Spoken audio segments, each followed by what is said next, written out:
Ready when you're ready. Oh, It's almost there. almost, but Yep. 7 seconds. you can't hurry time. I know. 4, 3, 2, 1. Blast off. You are ready? Yep. Gentlemen, you ready? Ready. As it is the appointed time, I'll call the meeting to order for the May 26th regular DeKalb County Commissioners meeting. First thing is called to order. Second is Mr. Slager's property update. They're making some copies. And there was an issue in my office. So we can go ahead and go with Morgan. Okay. Okay. So I'm just going to go over how our wellness clinic went that we did in April. This year we were able to have an extra nurse come. So there were 72 spots available. Those completely filled up. And then we had 5 walk-ins. So it was, last year it completely filled up with 50-ish spots, and this year it filled up again. So I think that's really great. The top 3 concerns from the report that they gave, again, are BMI, blood pressure, and A1C, which is pretty common. And then their recommendations were to, for our employees to lower the amount of processed foods that they eat and to shop the outside of the grocery store instead of the middle, because that's where a lot of the processed food is. So it's kind of the same as last year, but it gives us a good idea of what information we need to provide to employees so we can reach out to Apex and PHP and be like, hey, these are our top 3 things. Can you give us information so we can pass that along to our employees? And I kind of briefly mentioned this to Kellen the other day, but I think if we were to do this wellness clinic twice a year, I think it would fill up both times. We had people that day calling in, trying to walk in, but it is a fasting one, so waiting until 10:30 to eat, just isn't great. So that's just kind of my recommendation. Did you have any questions? So when you say twice a year, you're not talking about the same people coming and doing it again. You're talking about additional people coming for Yeah. the second? I could talk to Parkview, like maybe we could prioritize people that weren't able to get in the first time. So that way they would have the opportunity to get in first. I would assume they can do that. So that's just last year we had people that couldn't get in, and this year again, with adding an extra nurse, it was still fully booked, so. If we're promoting it, then we need to have in my opinion, we can do a second and get more people signed up. It's good for everybody. Okay, I will reach out to Parkview, kind of see what they can do, what they recommend, like time-wise. I don't know if we want to do it like every 6 months, and if they can structure it so that way people who weren't able to get in the first time are kind of the priority. That would make sense to me. Yeah, no, I agree. We get a copy of that at some point. Yeah, I can email you a copy of it. Okay. I don't know if you want the one with all my notes on it. Yeah, I can send you guys a copy. All right. Do you guys have anything else for HR? I don't think so. Today is the last day of open enrollment, so if you have any questions, feel free to give Dottie or I a call. That's the only thing I have besides this. Good. Okay. Well, you guys have a great day. Thank you, Morgan. You too. Thank you. Thank you. You close the door on the way out.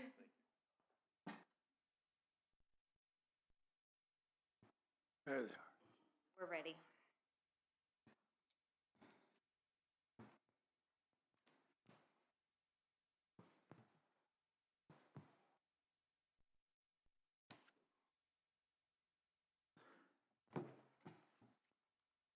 Morning, gentlemen. We'll back up to Mr. Sliger, property update. Thank you, sir.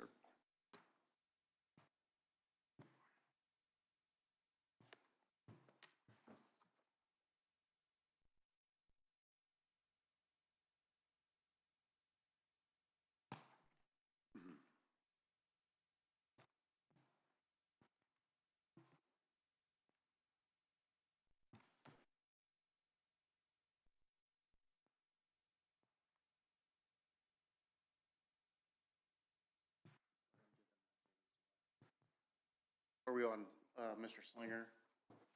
Yes. Robert Slinger. So Mr. Slinger, he has been cleaning up. I have been trying to contact him. There has been I've been leaving voicemails and everything. So we can set up an appointment to actually go over what we were looking for to get things cleaned up. But by viewing all the photos and everything, he has been cleaning things up. He has stopped into the building department. He's talked with Chris on certain things and everything. But he won't return any phone calls or anything, pertaining to his questions for me to answer for him. Chris can probably elaborate more what Slinger was trying to get at on stuff. He's not here today. He said he was, but he stopped by the office on Thursday, I believe, and was seeing if he basically buys old vehicles, junks them to build one vehicle, right? And he says it's as a hobby. I asked if he does it as a business. He says no. But I told him, I said, if you can get things cleaned up, I think if he would request from the commissioners that, is he able to leave some stuff in a fenced-in, privacy fenced-in yard? Would you guys be okay with that? Right. I thought he was going to come today and request that, but I'm happy to do it for him if you guys are okay with that. I told him, I said, what we would expect is if you guys would agree to a privacy fence, nothing can be outside of that privacy fence. It all needs to stay contained. What I would worry about is that it starts leaching in outside of that.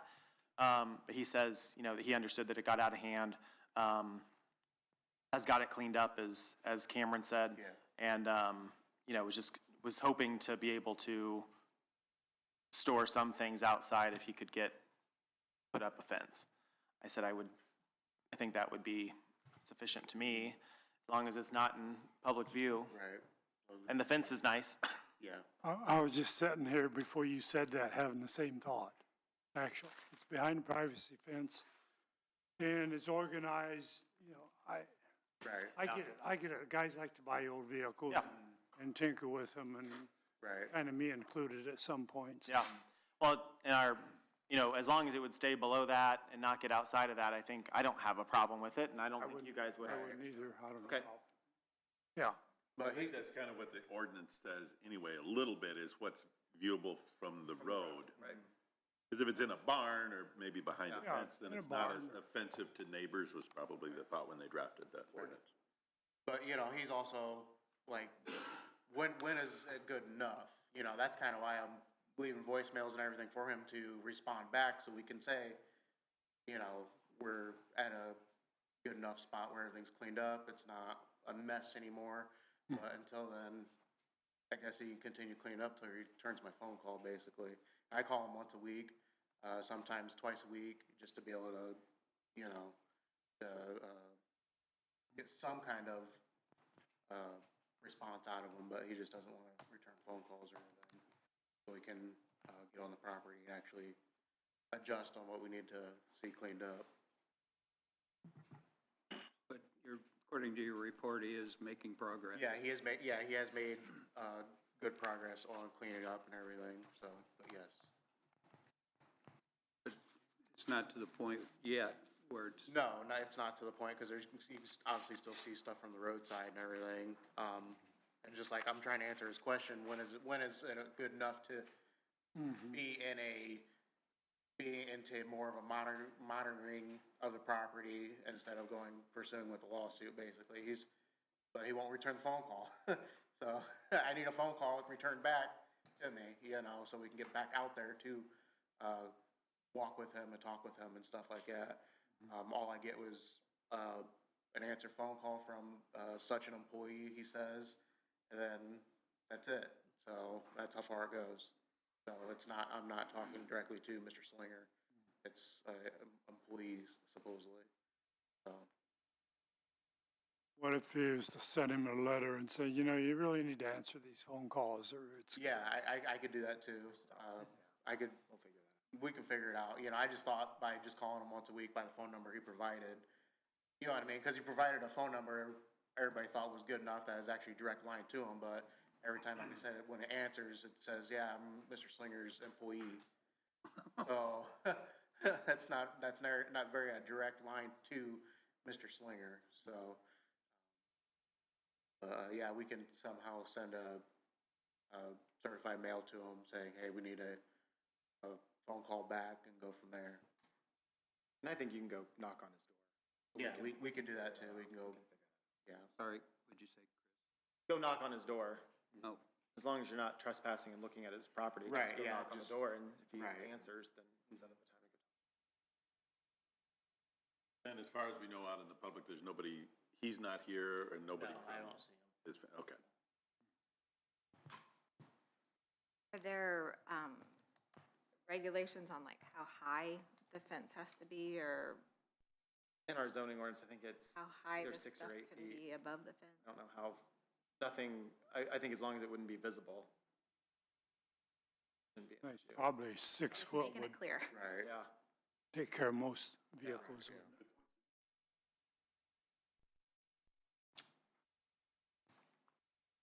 It's your pleasure, gentlemen. I think the first question is, do we want to allow him to have the vehicles behind a fence in the area where they can't be seen? I would say yes. Yeah, the ordinance allows that. Yeah. So who's making that motion? Well, can we? I think you need a couple motions. One would be, sorry, didn't mean to flip you off.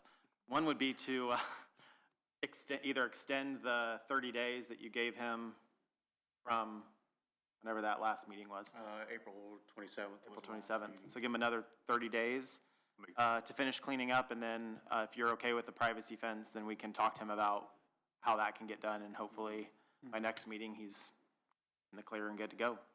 Make the motion to So extend you it want 30 this days. all in one? I do 2 separate ones. Okay. I'll make the motion to extend Sorry, it for Susan. 30 days. A second. We have a motion and a second to extend this development services planning and cleanup for another 30 days. Is that any questions or comments? Anyone from the public? Hearing no one. All in favor signify by saying aye. Aye. Opposed? Motion carried. And we'll have a second about enclosure. Yeah, I would make the motion that we allow him to store vehicles behind a 6-foot fence to obscure the presence of those vehicles. I'll second. We have a motion and a second to allow the 6-foot fence. Is there any other questions or comments? Anyone from the audience? Hearing no one, all in favor signify by saying aye. Aye. Opposed? Motion carries 3-0.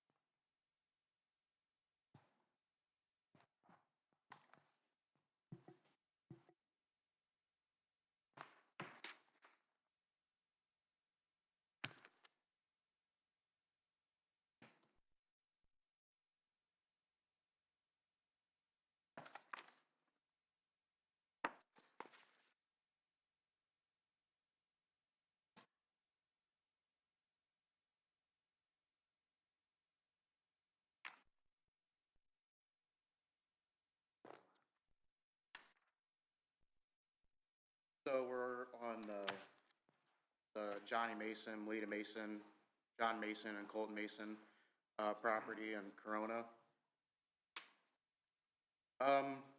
We set up a meeting on May 6th. I went out there to talk to Johnny. on basically what DeKalb County is looking for the abundance of vehicles that they have there. So what the ordinance said is we were to see a valid registration, basically showing proof of ownership. So I drafted up a paperwork, Chris and I went over it. It states that Johnny Mason, Malia Mason, John J. Mason, Colton Mason are to show legal documents of ownership, titles, and valid registrations to all vehicles, watercrafts, trailers, campers, and any off-road vehicles, etc. If he or she cannot provide any legal documents, titles, or valid registrations for ownership, it is subject to be an abandoned vehicle. It is to be removed from the property and to show receipts of properly being disposed of. If Masons are in denial of removal of the abandoned vehicles, the lawsuit may move forward. That was discussed in the meeting that was held on April 27th, 2026 at 9:15 a.m. The Masons are to reach out to the DeKalb County Code Enforcement official and set up an appointment to view any legal documents, titles, and valid registrations he or she may or may not have. Johnny M. Mason and Melita Mason are aware that if they do not provide the proper legal documents such as titles and valid registrations of ownerships to all the vehicles, watercraft, trailers, campers, and any off-road vehicles, etc., the lawsuit will be heavily discussed and decided, and a decision will be made on Tuesday, May 26, 2026 at 8:30 a.m. So I went out a couple days ago. By looking at it, they have added more things. Looks like possibly a dune buggy on a trailer. They have like a little skid steer. They added a little Ford Fusion. It looks like a little blue car. They still have junk out front of the home, trash, garbage, and I still have yet to see any valid registrations to any of the vehicles yet. So I'm still waiting for that set date to go out there with a sheriff to view any of the proper legal registrations to the vehicles that are on the property. Again, I haven't heard anything back from them since we've had to sit down. Johnny kind of just waved me off, and that was that, and we went on our separate ways, and that was it. So, but yeah, looks like they've added a couple vehicles, obviously the Ford there. They have a trailer there now with some kind of body on it. Haven't seen any other cleanup happening for the little bit of junk out front or any of, like I said, any of valid registrations or anything to the vehicles. So, and they were to contact me on when they had all that information of valid registrations to show for each vehicle, each trailer, camper, watercraft, and stuff like that. So,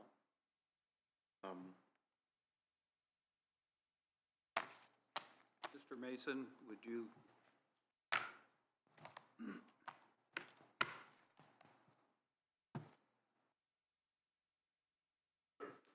Would you state your name and address, please? Johnny M. Mason, I reside at 105 Union Street, but I store stuff out of my mom's address too, mine too. Colton stores his stuff out there and that too. And did I understand him right that nothing has been cleaned up out front? there are still scrap pieces out there. I'm pretty sure. Obviously, there's still vehicles out there. I've requested to see valid registrations and everything, and I still have yet to see those. I have valid registrations to everything on that property that's left. All the hobby, mud trucks and everything. And I have disposed of. I have pictures of every individual one with billing receipts for the scrapyard and everything.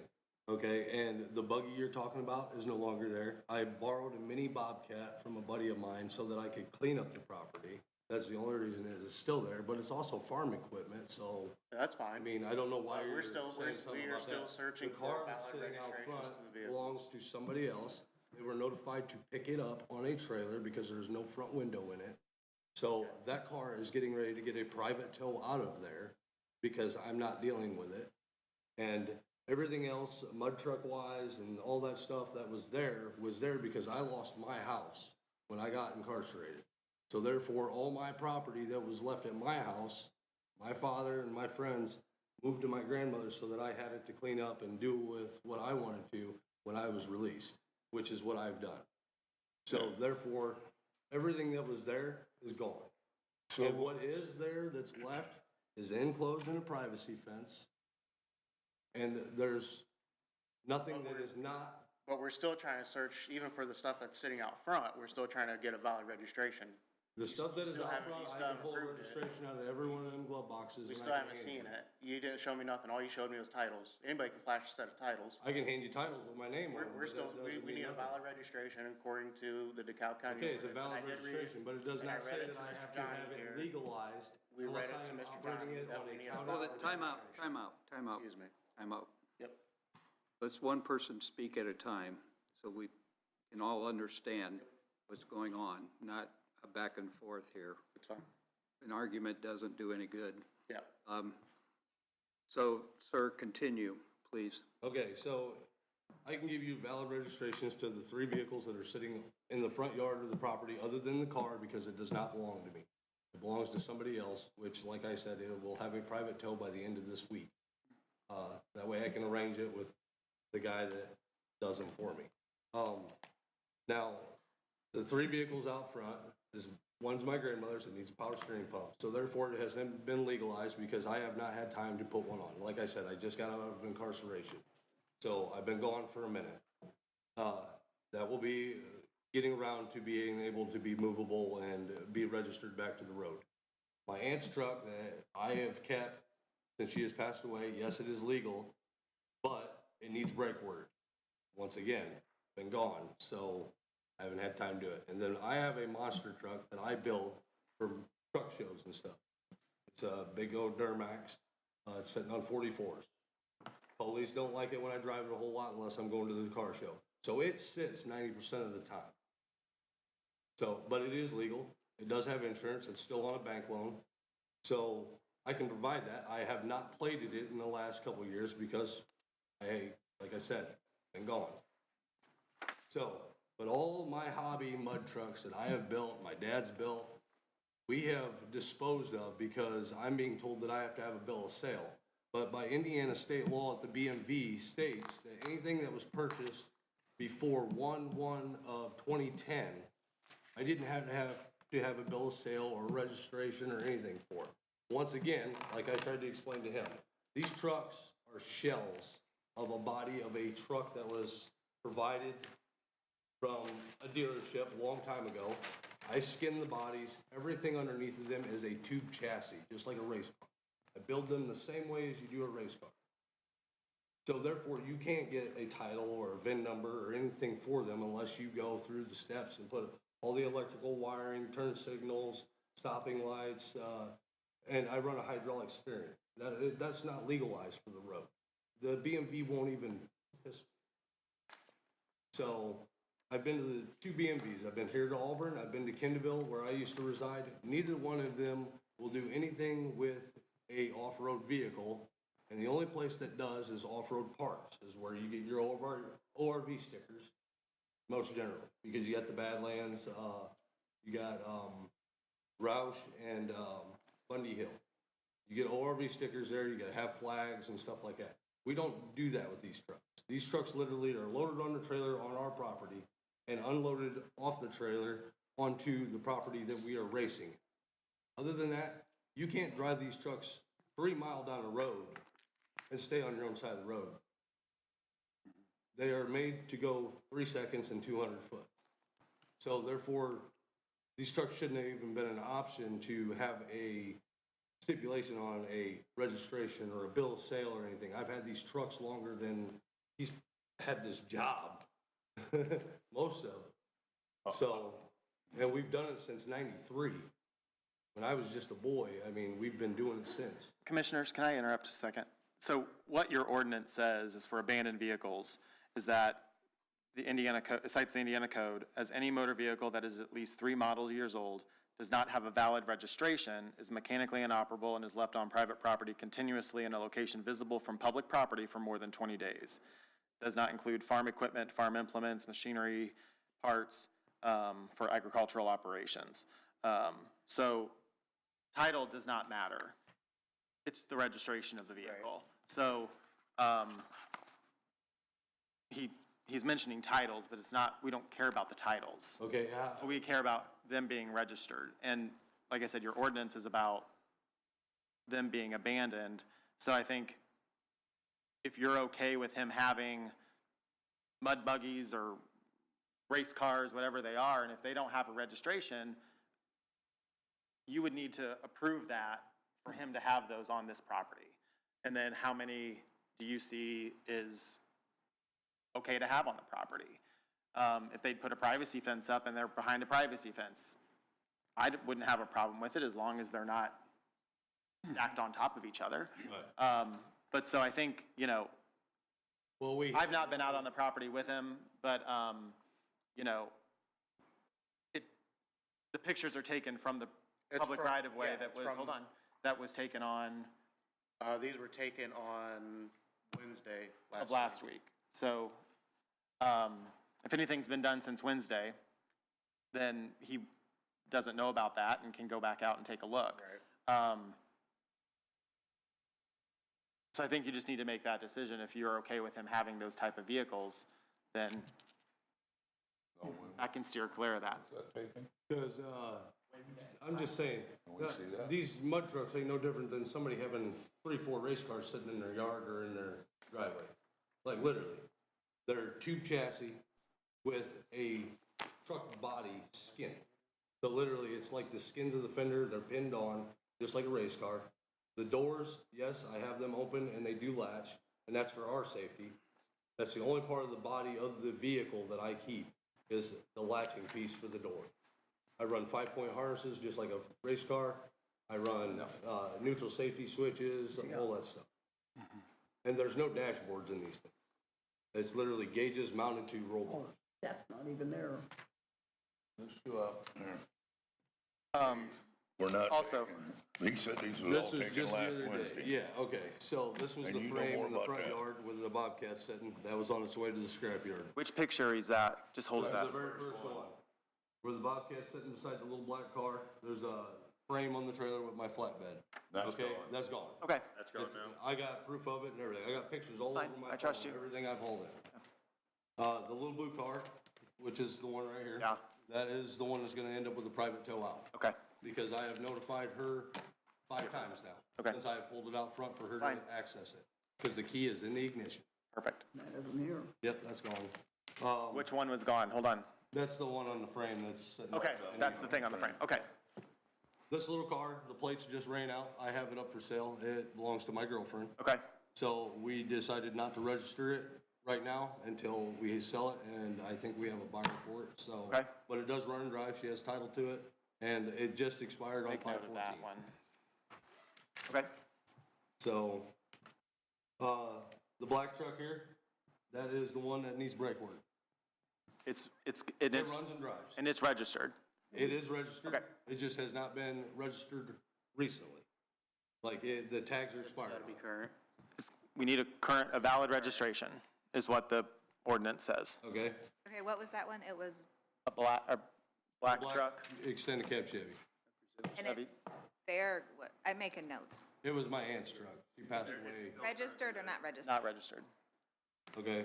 The Terrain, that's mine. I drive it back and forth to work when I'm not driving my truck. Registered. It ain't Yes. even- Okay. It ain't in the yard. No, it's not there no more.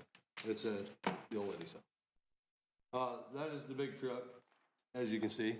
It towers over everything in the driveway. Registered? Yes. Okay. It's on a bank loan. Okay.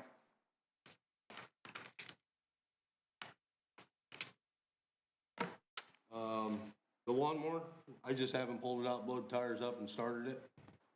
I gotta get some gas in it and just little knick-knack stuff, plug. Is it registered? I'm just kidding. It's a lawnmower. Trying to have a little humor here. Just kidding. The blue car, like I said, that's the one that's gonna leave. Okay, yeah, that's leaving the end of the week. Okay, This truck has sat on that trailer since, before grandfather passed away? Yes, before It Dad is a passed away. 53 Ford, it is an antique truck. okay, Never been registered or anything since we've owned it. It's gonna have to have a rebuilt title and stuff, but it is a truck that my cousin bought before he went to the Navy. Okay, So it's been on that trailer ever since because he has not been back yet to do anything with it. He's in the Navy. can it be put inside of a building or I can behind? put it in the privacy fence that I already have. I have a 6-foot privacy fence out behind the house. Perfect. Which is where the other trucks were all sitting to decide what I was gonna do with Okay. it, to put in or put out. Great.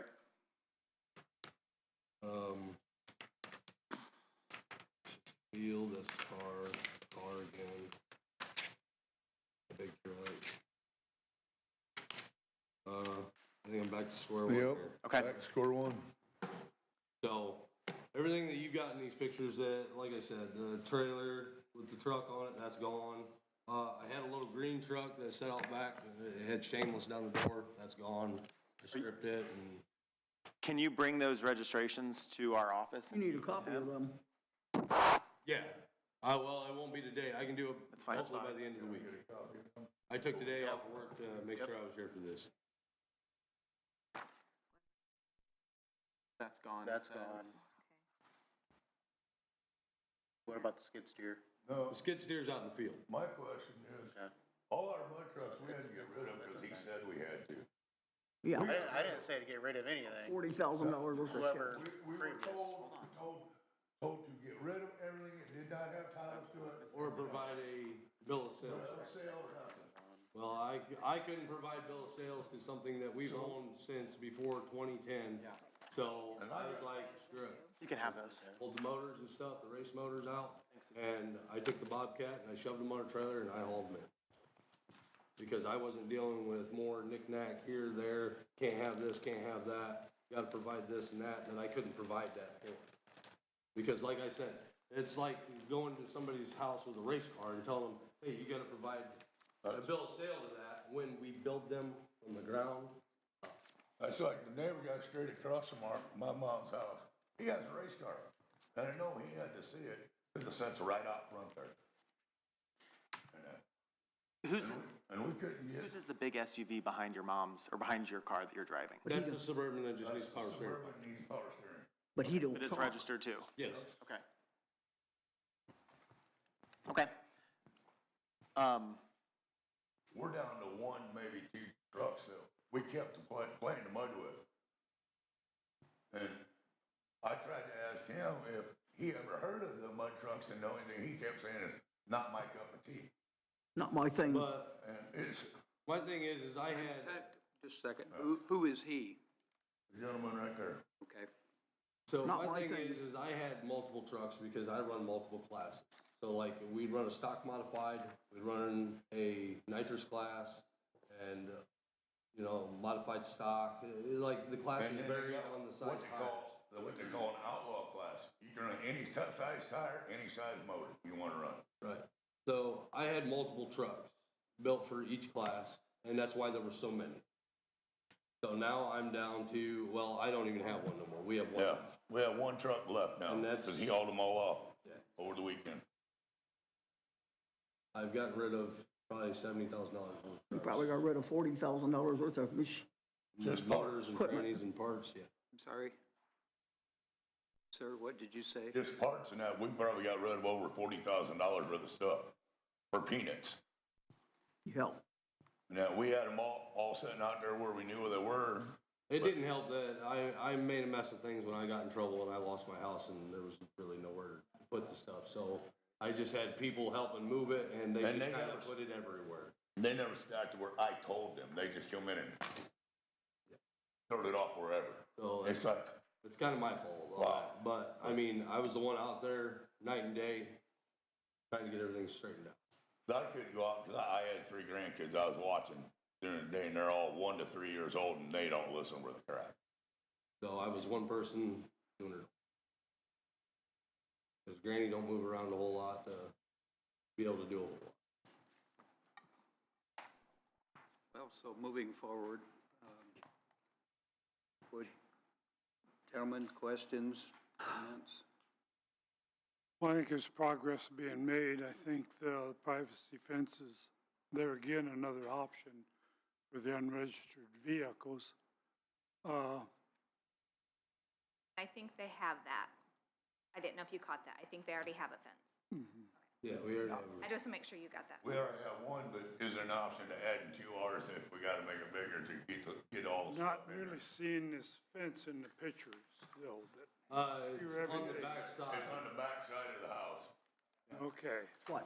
It's right by the You can see campground. it out of the cemetery, and that's the only way they could've got pictures out of the cemetery. Okay. Yeah, I've got no other questions, comments. The cemetery isn't complaining. I've already talked to Val. We've talked to the cemetery or other neighbors around there, and they said that they don't care, because they see They all only the had one others. neighbor, and she's not there anymore. Already see all the side-by-sides She and moved. 4-wheelers, like over this weekend.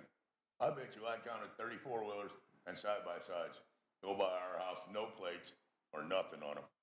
One out of all of them had a slow-moving vehicle sign on it. And he told us out there that day that they all had to be plated and insured. They don't, Ain't a one went by our place out there that Yeah. had plates on them. the And it's insurance car company won't season, insure them, so, I mean, you see a lot of so them. you can plate them.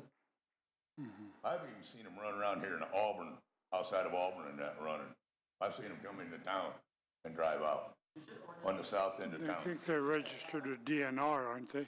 Well, you guys have an ordinance for, sorry, Yes. UTVs, for, UTVs. yeah, what does that say? Look that up.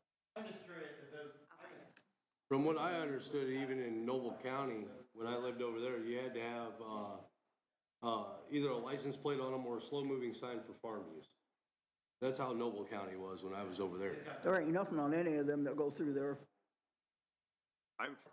My proposal is they're working on it, they have the registrations, I say give them another 30 days to work with Cameron, get it all, because these pictures are older than what you guys are saying have done, so I need to get back out there, take a look at it, see what we got left, get some updated pictures, and move from there and let you guys work it out that way, is my opinion. So I'll make the motion to extend another 30 days. I'll second. We have a motion and a second on the floor to extend this issue for another 30 days. Is that acceptable to you? Should be, because Yeah. it's gotta go try Because and of the find them. last little bit of stuff that I got to clean up, that'd be perfect time. Well, and that and get the, He's gotta And talk that'll to give me time somebody to get the rather than just, registrations over to him nothing. and stuff, yeah. so. But like I said, I tried to talk to him, I even tried to show him that one paper about, well, mud trucks that didn't need titles, and I don't wanna see that. well, And that's not right in my book. If you're out here to tell us what's going wrong and what we're doing wrong, explain to us, talk to us. Not just shrug us off hey, it's not my and thing. walk away and say, it's not my thing. If he don't do the mud trucking, that's fine. But there is several of us out here, even in this town, that has mud trucks in their backyard, outside of town here, they play in the mud, in the swamp. I just watched a buddy over at South Bend, Sodbusters, over the weekend. I bet you there was over 200 trucks showed up.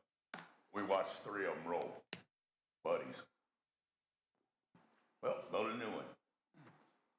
Ain't a one of them, because I talked to him about the same thing. He kept saying plates, insurance, titles, bill of sales, and all that. He said, I ain't got a bill of sale. One is built from scratch. He said, we ain't got to deal with that crap. So 30 days would be fine. Okay, thank you. All right. Is that all then today? Any other questions or comments from commissioners? You have any more questions? Nope. No, sir. Okay. We have a motion and a second to extend this for another 30 days. All in favor signify by saying aye. Aye. Opposed? Motion carried 3-0. Thank you for your time. Appreciate it. Thank you. What? They need somebody else. Need somebody else. We've had Morgan's update. It's now past 9. Mr. Gomer? In your packets is a text amendment that went to the Plan Commission on May 20th for addition of 2 definitions, the removal of a definition, and then development standards for animal feeding operations. adding definitions for what an animal feeding operation is, which is anything really, Cliff Notes version, anything below the IDEM threshold for a confined feeding operation. Anything where animals are kept raised for at least 45 days in a 12-month period would include barns, feeding structures, the manure storage facilities, or other infrastructure designed for sustained production. And then we removed hobby farming and kind of combined it with now what we're calling diversified small-scale agriculture, which is more of the hobby farming style. We didn't have hobby farming listed as any permitted uses, but it was a definition in the ordinance. So it's basically more small-scale agricultural activities for personal use, education, household self-sufficiency, and not as a primary source of income. So, you know, if you have 3 or 4 cows out there, 4-H projects, those sort of things, it would fit in under the diversified small-scale agriculture. And again, doesn't meet the thresholds for a confined feeding operation. Contract livestock growing operations would not include feedlots, stockyards, or commercial feeding. So the addition of those 2 definitions and uses, and then the removal of hobby farming as a definition in our UDO, and then adding in as a permitted use to all of our agricultural districts, so A1, A2, A3, and A4 would allow for animal feeding operations. And then add for permitted uses in our agricultural districts and our rural estate, the diversified small-scale agriculture. So again, kind of more quote-unquote hobby farming use. And then removing from as a permitted use in our agricultural zoning districts and as a special exception in RE is the raising of farm animals. So again, we combined that kind of raising of farm animals with hobby farming and renamed it the diversified small-scale agriculture. And then for development standards in our animal feeding operations, the committee met and this is what was decided to bring forward to the Plan Commission, in which the Plan Commission did vote to a favorable recommendation onto the commissioners. Again, allowing it in our A1, A2, A3, and A4 zoning districts, as long as they meet those thresholds. So for cattle and calves, it'd be 25 to 299. For swine or small ruminants, which are sheep or goats, 50 to 599. Poultry, 100 to 29,999, and horses would be 10 to 499. A setback, which is different than what's in the zoning district, they need to be a minimum 100 feet from all property lines, and then 300 feet from any adjacent residential zoning district. So not a residence, but if it's an actual residential zoning district, it would need to be 300 feet from that district. So with that,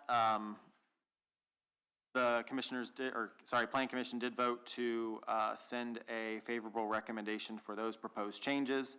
And then also, they did vote as well to have the committee review additional standards such as manure management, potential buffer strips between, landscape buffer strips between uses,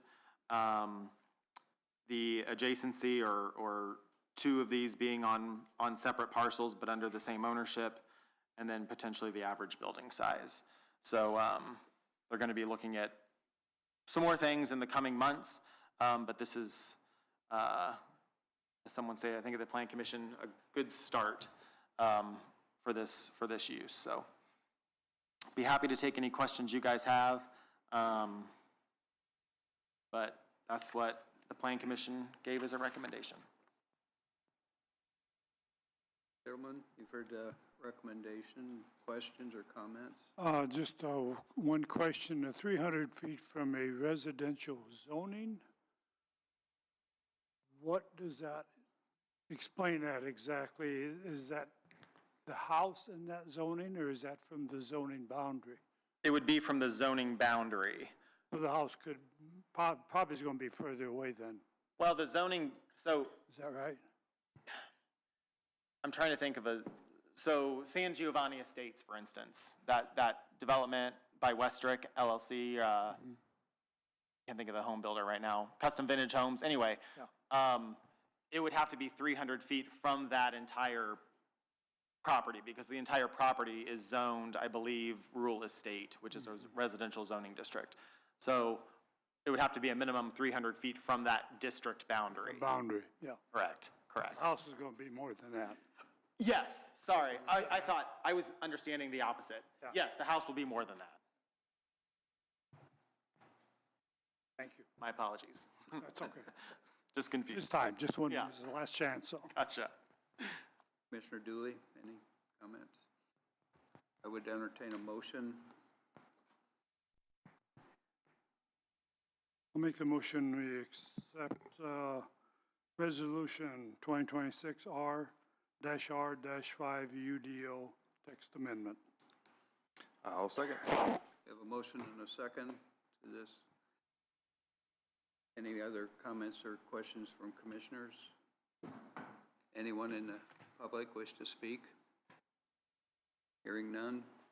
All in favor signify by saying aye. Aye. Opposed? Motion carried 3-0. Andrew, will we need second and third reading on this? I do not believe so. No money involved. No money involved, right? No charge? Yeah, and I don't think so typically with zoning, we haven't done that, no. Okay.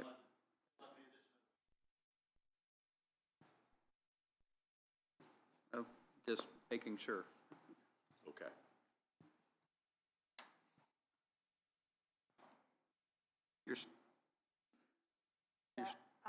The next one is canceled.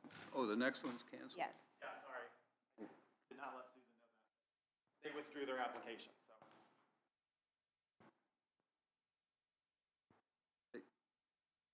So it's all done? 9:30 will be removed?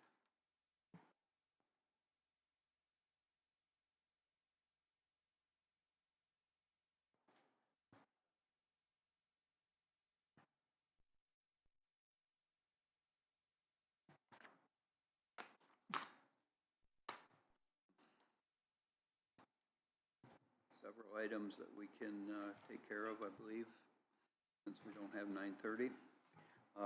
Payroll for approval. I'll make a motion. Second. We have a motion and a second to accept the payroll for pay period May 3rd through the 16th.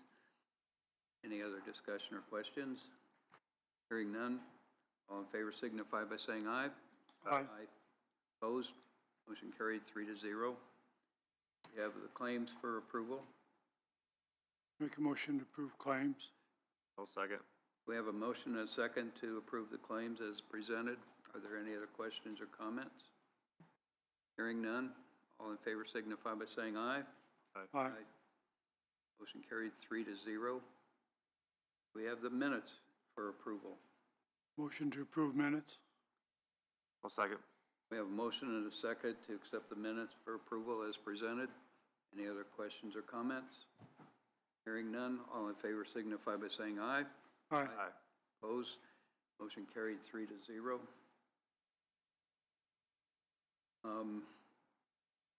We can move to InformaCast.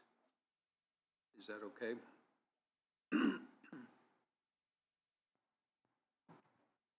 Okay.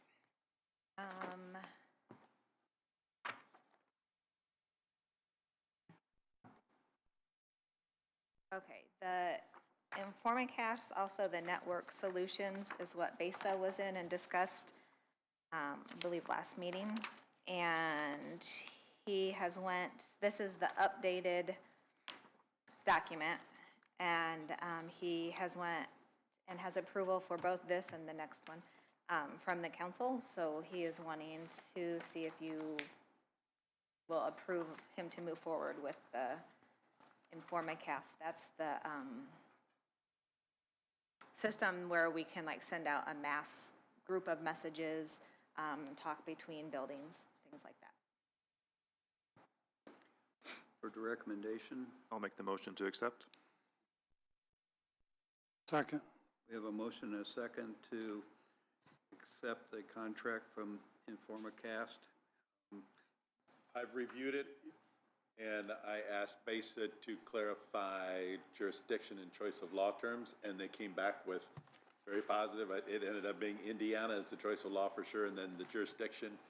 I think the most recent one that he sent, or that BASA got back Is that had. this one or this one? I think it might be this one, Yeah, because. that's I different than recall- this one. Yes, because this one says, parties agree any legal actions can be brought exclusively in state or federal courts located in DeKalb County. So I mean, that's as positive as you can get. Okay, so that's for the next one. Oh, that's for, is that, So Civic Plus Civic is Plus the is out, okay. website. InformaCast is the messaging system. all right, all right. But motion and a second. Is there any other discussion? Anyone from the audience? Hearing none. All in favor signify by saying aye. Aye. Opposed? Motion carries 3-0. This next one's called Civic Plus, Craig. There you go. Yes, that is the one for the website, because our county website vendor is gonna not do it any longer at the end of the year. So they need to get it going now, so they have time to get it built before we don't have any. You've heard the recommendation. Is there a motion?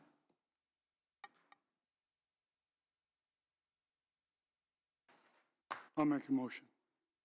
I'll second. We have a motion and a second to accept the Civic Plus contract as presented. Are there any questions or comments? Anyone from the audience? Hearing no one. All in favor signify by saying aye. Aye. Aye. Opposed?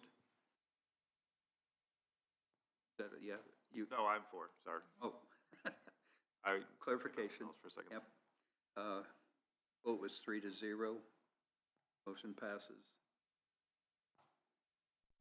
Sailor change form. We don't need to do that. That was what you guys have already discussed. It's not a formal vote. So payroll has the form that they need and they're on their way. That's right. P&R discussion. Okay, so we've had a couple emails. Okay. So our animal control officer, she had emailed and she said she was wondering where the funding for TNR stands when Animal Welfare Alliance announced that she needed to step back a few months ago. She thought maybe there was $8,000 funding set aside for TNR rolled back into the general pot for DeKalb animal welfare. Then she saw an email from Courtney asking for the funds to be sent to Public Vet for their early spring surgery day, which, if you remember, we did $2,000 for that in the spring. She said she's not sure if Public Vet is coming back for future 2026 dates. There has been some difficulty securing a location for the July date, and they are requesting a contact within DeKalb government to be their point person. I'm not able to be this coordinator as their requirements would be too time-consuming for her position. So her question is, if we don't pursue going with the relationship with Public Vet, is our animal control officer able to transport the TNR cats to Animal Care Clinic in Auburn for $90 a cat, or Humane Fort Wayne at $50 a cat, and have them send the invoice to me? This would be for the cats in unincorporated areas. She has an agreement with Animal Care Clinic that she can bring up to 3 cats per day, any day of the week. She's been doing this successfully for the city of Auburn for the last few months, and it is working well. So that's one part of it. So she's wanting to know if she can do that. Then we also got an email from Courtney from Animal Welfare Alliance, and she said she was sharing an update for TNR and vaccination program. Dr. PV with Public Vet has opted to no longer work in DeKalb County following a conversation with Michelle from Chattaroba. While I do not have specific details of that discussion, Mr. PV Dr. Peavy expressed significant concern and dissatisfaction. She said, "I've put years and work into this program, and a great vet can pick up to use the funds and help our residents. Despite this change, we still have the opportunity to utilize the $8,500 annual budget that was previous to what we spent by the commissioners for TNR management rabies vaccines. Auburn Hills Loyal K-9 may be able to help connect residents to affordable surgery options. As a reminder of the public vet model, surgeries and rabies vaccinations were $100 per cat. Residents received assistance from county funds to lower their out-of-pocket costs. Under the current ordinance and vote, any veterinarian can perform this work and receive these funds. The resident simply needs to prove non-incorporated address." So she's saying she believes it's still an excellent way to continue supporting the residents and make sure that the TNR program stays active. So, with all that being said, I don't know if you guys read all that. First, we probably need to know whether you want our officer to be able to take them to animal care clinic or the Fort Wayne Humane.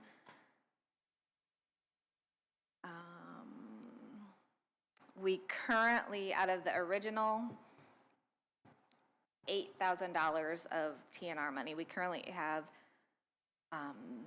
6,000 remaining. And we've transferred quite a bit, about 23,000 from the Humane Shelter into like Shadaroba and Loyal K-9, things like that.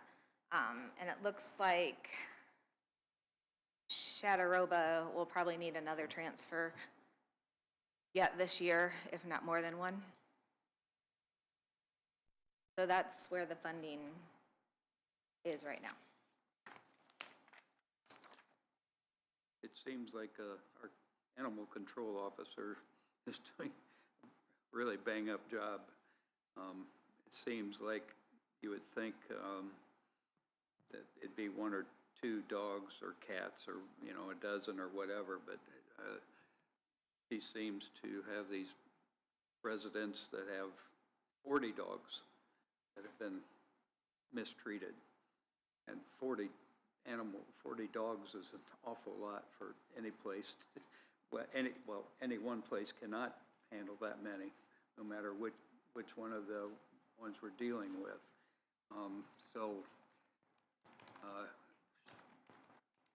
I guess I'm open to discussion here on whether you want to transfer or allow. I don't think we'd have to transfer anything, would we? No, because we can just pay it out of the TNR account, yeah. So I guess the bottom line question is, do we want to allow our animal control officer to have access to the 6,000 to continue the TNR with cats? Just a little unclarity here on my part. Is this to replace the trap, neuter, and release? Or is this in conjunction with somebody bringing a cat in and wanting them to be neutered? What's the circumstance under which she would take an animal and have this performed?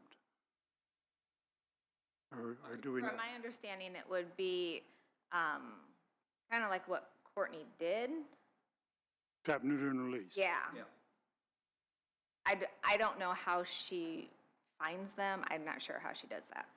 But it would still stay under that ordinance. It would stay on that ordinance. Yeah. So average citizen couldn't just come in with a cat or a dog and want them neutered and have it paid for. Not if they didn't go through her, just like they had to go through with Courtney, they'd have to go through her system. Okay. I mean, it seems to me that the 2,000 we were giving each time that the traveling vets came in isn't going to happen anymore this year. At least that's my perspective only. That's the way I've read it. That's the way I read it also. That's what I got from. I mean, the funds are already there. It would just be a matter of allowing our animal control officer to continue doing her job.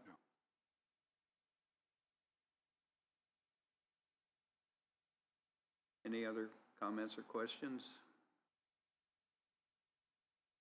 We'll probably need a motion, correct? Yep. I would entertain a motion to allow our animal control officer to have access to the $6,000. I'll make that motion. I'll second. We have a motion and a second to allow animal control officer to have access to the $6,000 to continue DNR. Is that correct? Anyone from the audience? Hearing no one. All in favor signify by saying aye. Aye. Aye. Opposed? Motion carries 3-0. We have the commissioner. I have something to add before that. I'm sorry. That's right. I just had forgot to put it on here. So at the last council meeting, Kellen had came in and talked to the council asking if they wanted to go forward with the AOD timekeeping system with Lao. And the council, Rick said that there was so much pushback from everybody that he does not feel that it would be worthwhile, I guess, lack of better words. Kellen can fill in more if I'm not saying anything correctly. So they're not wanting to move forward at this time. So what we need is you guys, if you're wanting to cancel, we need you guys to vote to terminate the contract with Lao and attendance on demand. Now, when I went to the council, none of the councilmen wanted to continue on down this path, so instead of us just continuing to keep paying for a service that nobody is using, they made the implication that they do not want to go with it. That's ultimately up to us. So I would make the motion to have Andrew send a letter to cancel it, if we can, and no longer continue use of it. I'll second. We have a motion and a second to cancel the contract with Lao, right? Lao and attendance on demand. Attendance on demand. Is there any other discussion or questions? Anyone from the audience? I do think that somebody, maybe Kellen, make Kellen do it, should probably reach out to the sheriff's department because I know they're wanting an attendance system, so they might have to go with the other company that we have. Not using attendance on demand right now, though? Like, No, nobody's using it right now. No, okay, because obviously you wouldn't want to shut it down on a department that's actively using it. no, nobody's using it. Do you know? I'll reach out to him, talk to him. No, my question is, if we cancel the contract, is there an extra fee for canceling early, or can we actually? I couldn't find any of that verbiage in anything that we have, but I can email them and ask. I looked at they had a 14-page terms and conditions contract that I looked at.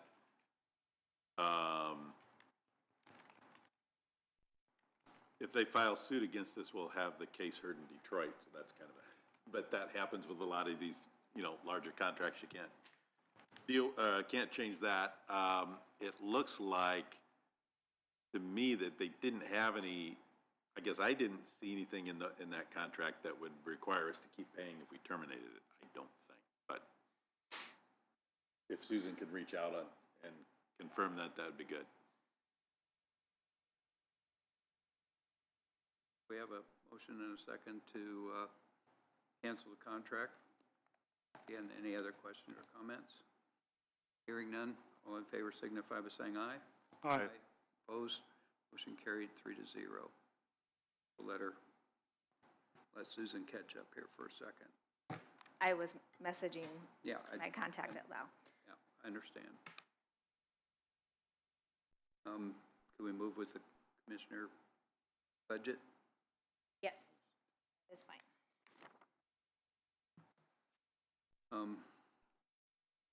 The three of us have received this required, what we've been budgeted this year and moving forward. At this time, it'd be open for discussion.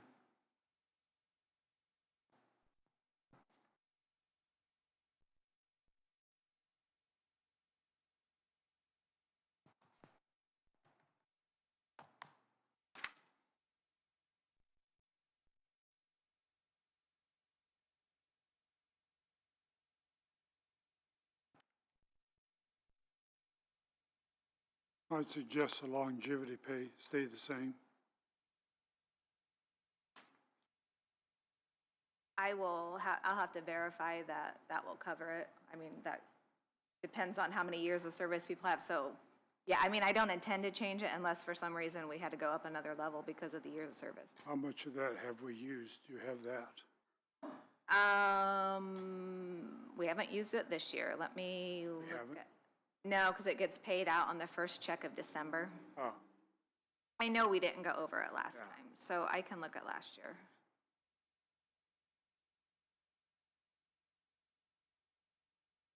Commissioner pay.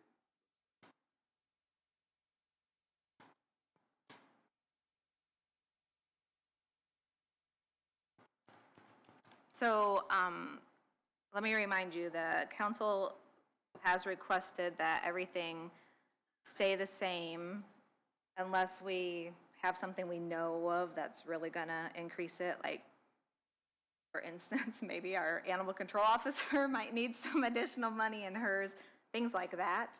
Otherwise, they're wanting us to leave it the same. Some of them, I can't figure until I get all the departments. But as for Bill's question, last year, we spent $147,000. very close to that. Yeah. But there again, it depends on how Yeah, so I can, dates fall in. yeah, payroll can figure that, so I have a concrete answer, but yeah, I don't intend to change it unless it falls that way. Okay. I would be satisfied with the 32,546 next year. For William. I'm sure you would. Not gonna happen, huh? We'll, Oh, boy. we'll ask the new commissioner Hey, about don't, that. always try.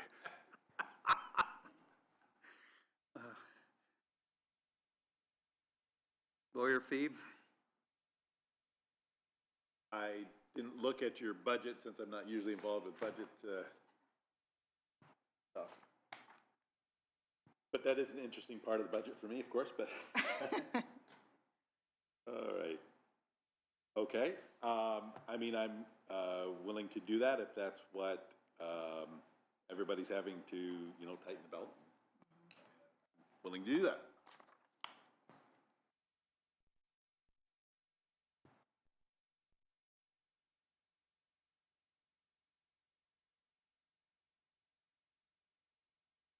I'm fine with everything staying the same down to the TNR ordinance. I'm sorry. I'm fine with everything from the lawyer down to the TNR ordinance. I think we should increase the TNR ordinance up. Because of, with the animal control finding all these cats and these loads of cats that they're finding, we're gonna need to make sure they're getting neutered and taken care of so they don't continue having a problem, so. I would like to increase that to about 10,000, from 8,000 to 10,000, give another 2,000 for it and kind of see what the numbers look like again next year. Because the numbers this year are kind of a little more surprising than most of us thought it was going to be. It's been an eye-opening experience as far as I'm concerned. It's, I go along with 10,000. okay.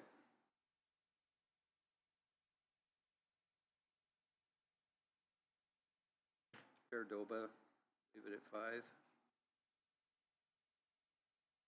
How many times have we had to, Wait a minute. yeah, what's so far we So paid her? we've already spent this year 19,600.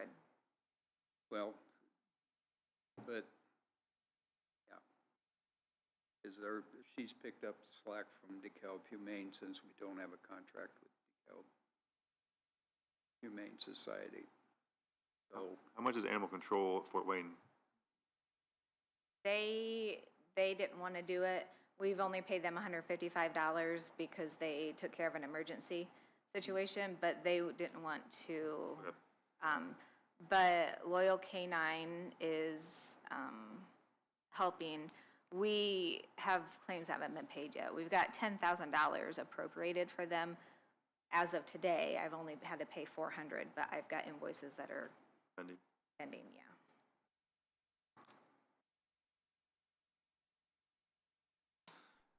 Can we, Susan, instead of having each one specific, could we just combine it into one big fund?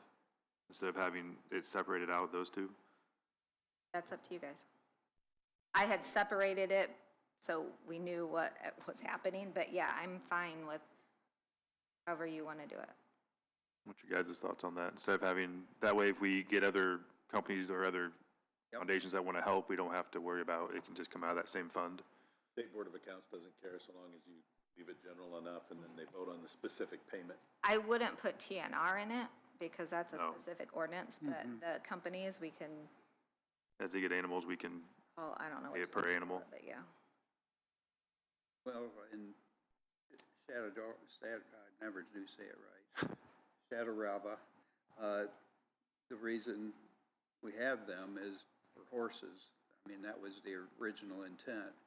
But Michelle has just really stepped up, taking cats and dogs to help out again with humane, no contract with Humane Shelter.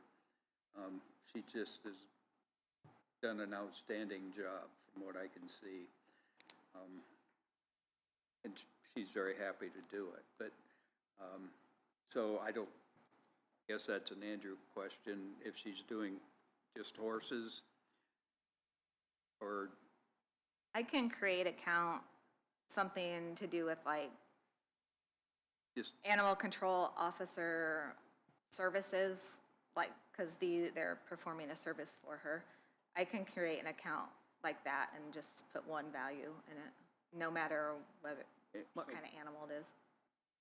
But we still need the TNR to be separate? Yeah. I would prefer that because there's a specific ordinance for that. Okay, just asking for clarification. Yeah. So, the Sardoba and, I mean, basically before, we didn't have them all, it was 50,000 to DeKalb Humane. And that was it, if I understand correctly. Right. And so we've had to do things different, but And the other one that isn't listed on here is the Loyal Canine, because that would have been added differently. yeah.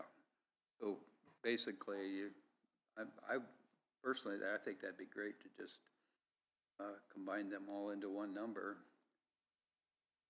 We have an animal control officer that's really doing her job very well. What's the number? What do you think? How much have we spent so far, Susan? Combined, do you think, so far in the first 6 months? And is the sheriff's putting money into his budget for any of this either? I know he's putting some in for like supplies and stuff that she might need. I don't know about These parts? because these contracts are with you guys. Yep. Yeah. So, Double checking, making sure we're not yeah, double charging here. Yeah. yeah. How much have we spent in those companies? This year, Yeah, is that towards what you're just towards animals in general this year. asking? Including TNR, probably, as of right now, about 23,000. That would not include TNR though. We don't want to include TNR. Okay, so 21,000. And we're halfway through the year. Plus I have, yeah, plus Loyal Canine has just, You got a bunch more stuff coming from Little Canine, so. Well, in the past, the number was 50,000 to DeKalb Humane. We go for 50? I think we should go a little bit more than 50 just because of these huge hoarding things that we're getting. I mean, we get another one of those, we get 2 more of those big ones, it's gonna be huge again. True, but at some point, this is going to start backing off. And I agree, Because but they're going to get the memo that, hey, we got to straighten up or we're going to get turned in and it's going to be ugly. But yeah, I think we could have it a little high now and then decrease it down as the numbers show. We don't even have a full year yet of what exactly that's gonna even look like. If you go to 21 now, that means at least 42 at the end of the year, at least. yeah, I think 50 still would be adequate. 50 for that plus the 10 for the TNR. Yes, yes. That's fine, we can do the 50. And then we'll have to probably revisit it next year and see what the number looks like. Yeah.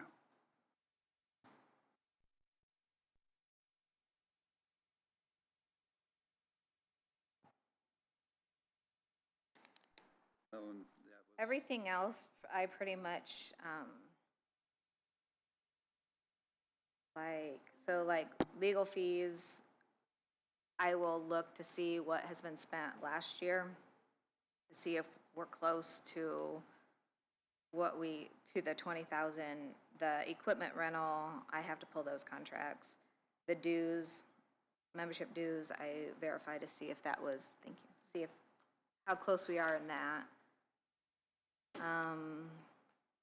The Northeast Indiana Mental Health, DLGF will give us that actual number. I will plug in what we had this year, just to plug it in, until we get that number. So the Children's First Center, 4-H, RISE, Alliance Industries, Council on Aging, those are going to be some that you will need to decide on. it's a kind of, Those will be ones that you Some of need the to 503Cs. decide on. Bill, what's your thoughts? Because you've mentioned both back and forth on the 503Cs, taxpayer money or not. What's your thought on that? Because you made a comment about a month or so ago with Eatrisil, I believe. It's going to be hard to say, to change that. I know, I've heard some pushback, but not a lot. So I'm just kind of, I don't know how we cut that off. And there is some of that is for a good cause. I don't know. I just, I don't necessarily think you should raise it here because council's asking that things stay the same. But maybe you could, if you want increase, maybe you could get me like an idea of what you possibly want it. And then I can let them know that when they're working on the budget. Just a thought. I mean, Alliance Industries is one that, I'd hate to cut that off. That's one of my, that's a good program. It benefits a lot of people. I don't know. It's, anybody from the audience have any comments? I guess I would ask. yeah. Most, I mean, all of these that we're spending taxpayer money on are good for society as a whole. They are doing good things. No, I agree. It just, you had made that comment a while ago, so I just wanted to clarify with you. I'm fine with keeping them the same. They're in the general budget, so not in a lighted fund, so if the council wants to cut it, they can cut it. Right, they're in general. It's in general, so it's their decision ultimately at the end of the day. Correct. So I'm fine keeping it the same. I just wanted to make sure we're clear. Yeah. What's this Sculpton EDF thing? Is that, That's just something I have to keep in there because when they had the economic development agreement clear back, they paid us $100,000. And, for us, and then we were able to use it for our fees, like for our consultant and whatnot.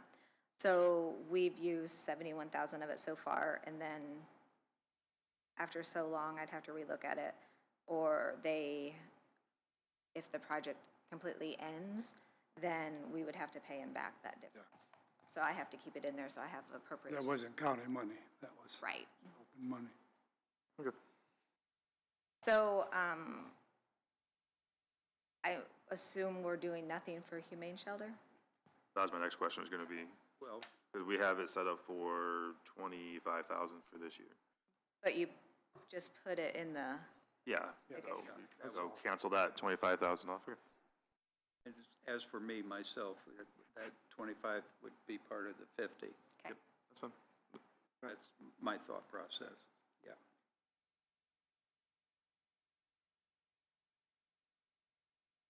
Any other comments or questions? In the general fund. Gentlemen, any other questions or comments? On the general, The courthouse security supplies. Yeah. Should we move that to the general and start moving things away from our lighted fund just because we're gonna be losing our lighted fund here soon? And I don't wanna have one big motion of everything getting moved over in one budget cycle, because that's gonna be a pretty big hit. And putting a line item of courthouse security, just have a, because that falls underneath us, and put it in the general fund as a line item of this is what we're gonna need, because we already have discussions of what we're gonna do this year with the windows and some other things that I've talked about, that lighted fund eventually is gonna go away, that we need to start moving some of these things off of this into the general fund.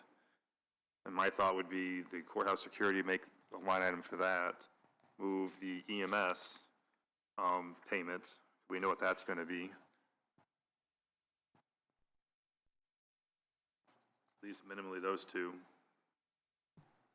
But we still have the bond payment for the highway and other things that we're gonna have to pay for.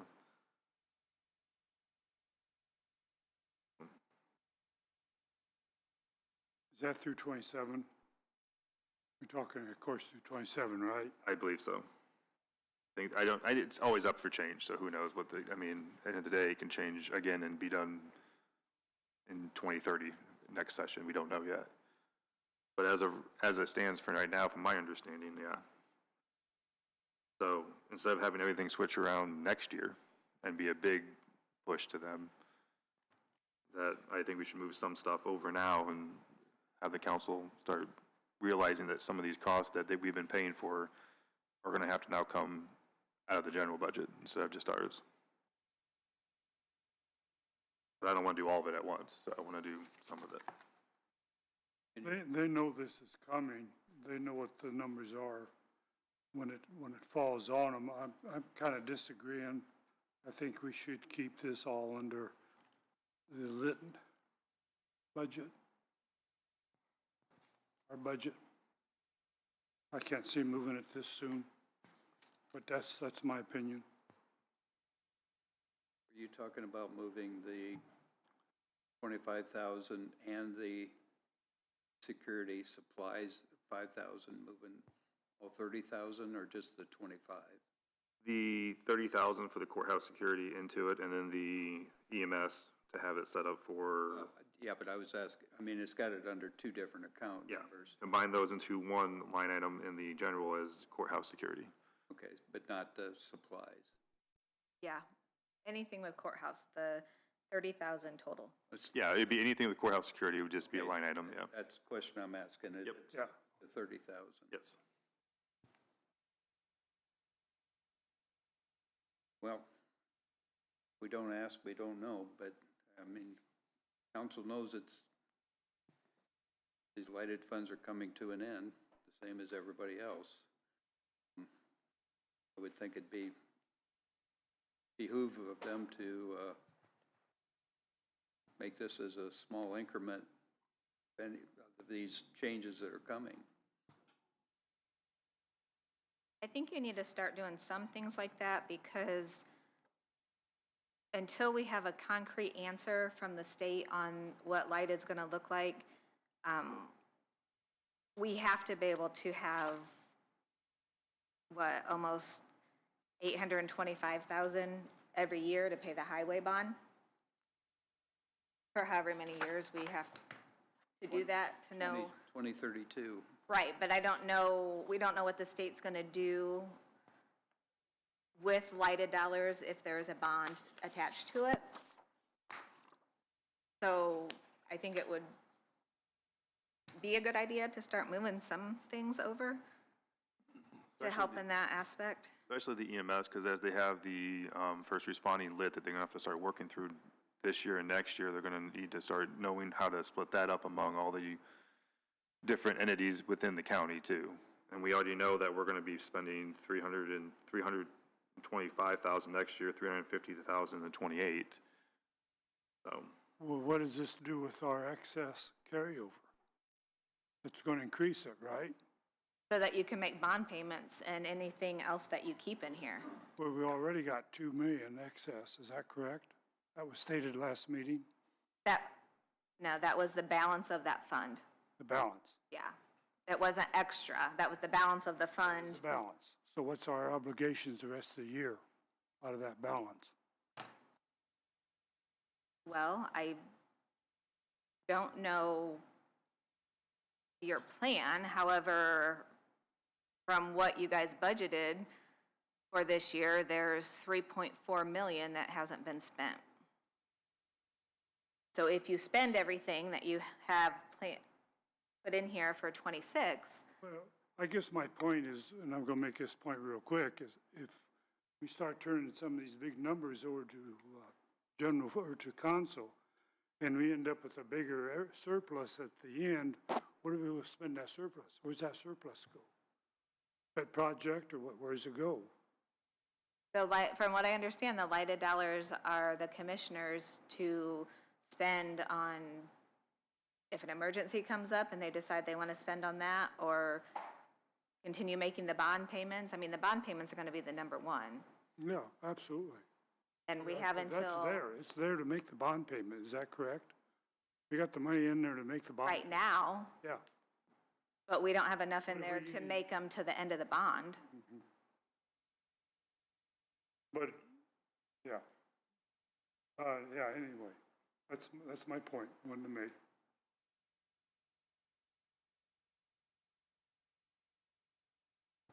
What's your thoughts, Jim? Pardon me? What's your thoughts? Move EMS and courthouse security? Is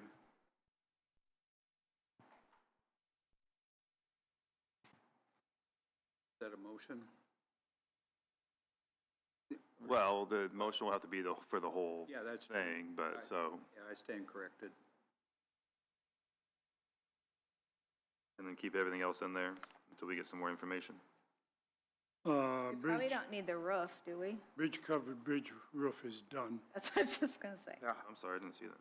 yeah, I think that one can, Taken out. Yeah. yeah. And then Bridge 17 has zero on it. Why is that still on a line item? Which one? That's, Bridge 17, I was just kind of curious why that was still even on, I mean, zero, but well, let me look.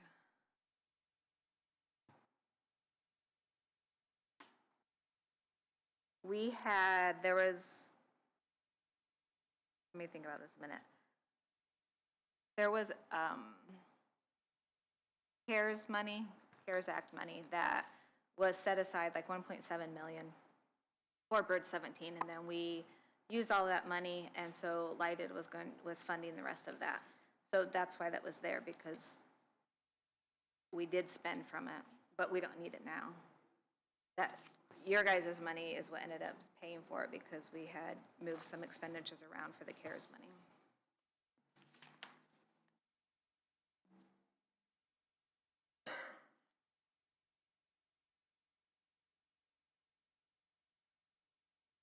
Any other questions or comments?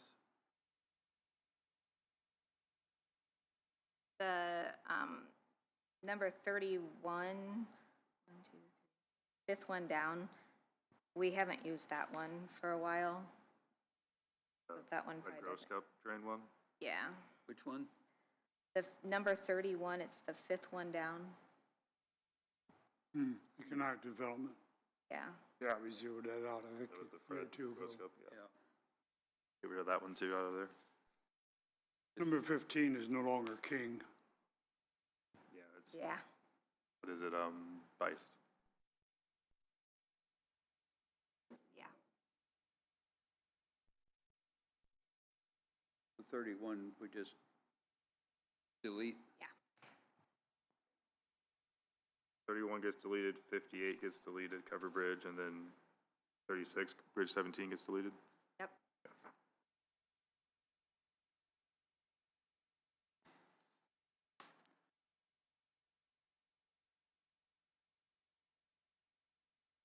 And I'll fill in the bond payment amount from the amortization schedule.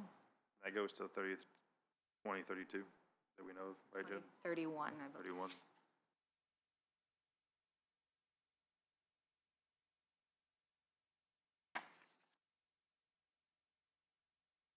Gentlemen, it's 30 seconds from 10 o'clock. Take a break and have a vote afterwards. We're on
Everyone ready?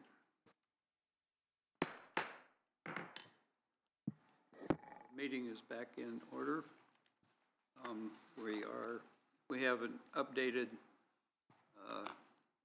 Susan has graciously updated with the numbers we were talking about. Is there any other comments or questions? Hearing none, I would entertain a motion to accept these budget request as presented. What?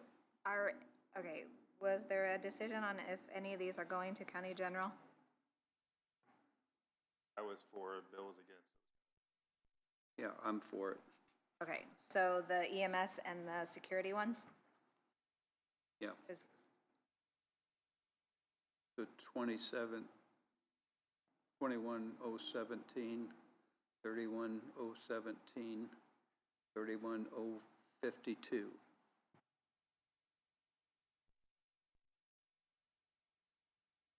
Make the motion to accept the budget with those numbers and those funds being switched over to the general. Do we have a second?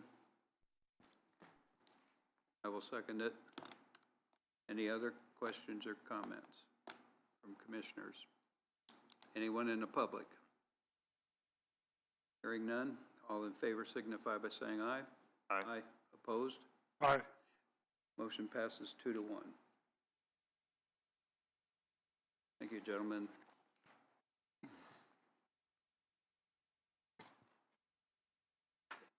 This time, we are down to Mr. Meeks. Yes, sir. So thank you. So today I'm coming here to ask for you all to adopt a resolution for the multi-hazard mitigation plan. So in the Disaster Mitigation Act of 2000 requires communities to update the multi-hazard mitigation plan every 5 years. So Commissioner Hartman was part of our last adoption 5 years ago when we did this. So it's something we do every 5 years. It's paid for by a grant. So in 2022, we applied for the grant, we received it. It was one of those grants where we had to pay for it up front, and then we got reimbursed, and that has already all happened. So we've already gotten all the money back. Now we're in the adoption phase. We are still waiting for IDHS, Indiana Department of Homeland Security, and FEMA to approve our plan as it's presented. But a part of the grant requirement is we have to have at least one resolution done by the end of June. So that's why I'm here today, is to get at least the counties done. And then once FEMA and IDHS finalize our plan and say, yes, it's approved as is, then we can get the resolutions with all the cities and towns in DeKalb County. And then everybody will have an adopted resolution of the new multi-hazard mitigation plan for another 5 years. So that's what I'm here for today, is the resolution part on your behalf as commissioners. Is this, I guess this is for Andrew, does this resolution the whole thing need to be read? I believe we have a rule that should apply to resolutions as well as ordinances, that you can read them by title. because I provided it to you guys more than 48 hours in advance of the meeting. Had I not provided it, had you guys not gotten it, then I would have to read the whole thing. Okay. I concur. Just, I wanted to make sure before we Good to ask. move forward. Gentlemen, you've heard the recommendation. Would entertain a motion. I'll make the motion to accept resolution number 2026-R-4 for the multi-hazard migration plan. I will gladly second. We have a motion and a second. Is there any other comments or questions from commissioners? Anyone in the public? Hearing no one, all in favor signify by saying aye. Aye. Aye. Opposed? Motion carries 3-0. Thank you, Mr. Meeks. Do you have anything else? Okay.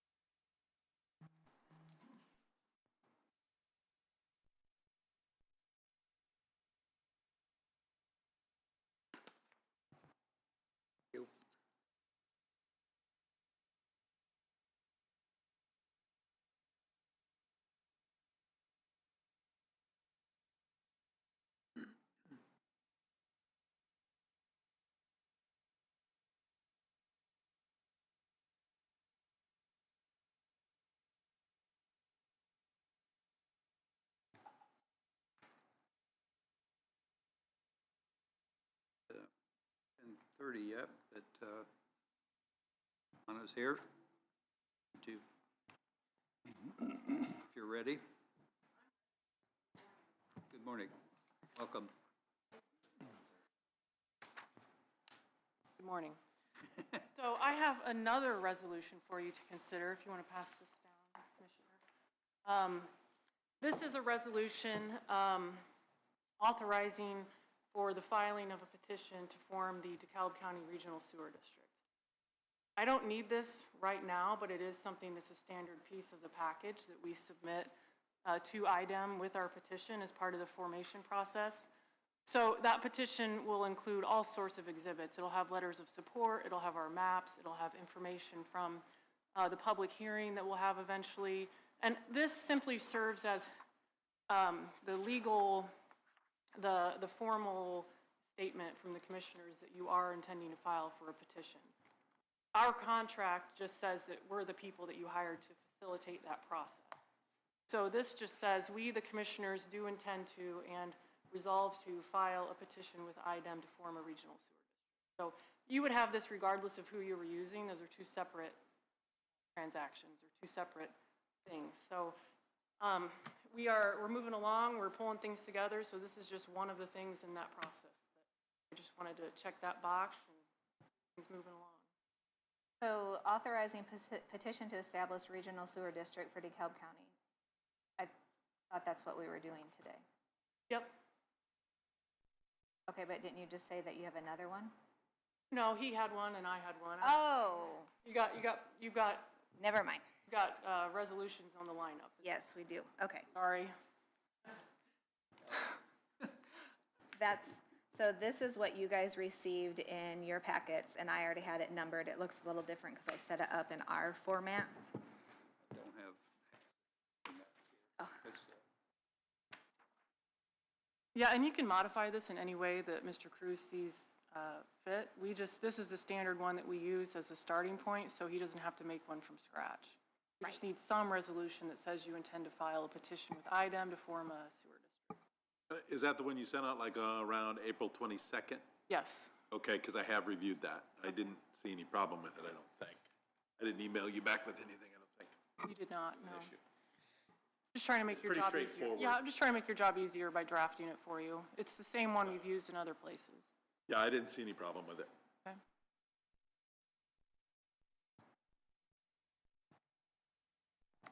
And it is the same as, nothing's changed other than. I have not changed anything. If Mr. Cruz changed something, that's perfectly fine. Thanks, so let me just take a look. Nothing has changed. I put our resolution number on it, and I made our indents. It's just authorizing you to create and submit a petition for it. So it just is allowing you to go to the next level. Now, will they have to sign the petition when it's done? I think that's what I was thinking in my mind. Yes, yes. So you are not petitioning by signing this. You're not. You're just authorizing them to create it. When I submit the petition, eventually you will sign that, but this says that you formally stated that you intend to submit a petition, and as a governing body, you agreed to do so. And again, I don't need this today. I just wanted to kind of come to you guys and say we've started our meetings with the other towns in DeKalb County and just kind of mapping out service areas that would be potential. And all of that is part of pulling together this packet of data that will be eventually submitted to IDEM, and this is just one of those things. Are you gentlemen comfortable on moving on this today, or do you wish to? I am not. You are not? No, fourth paragraph, I totally disagree with fourth paragraph, whereas I have never made a comment that as a government official that I'm on board with septic systems that would eliminate all septic.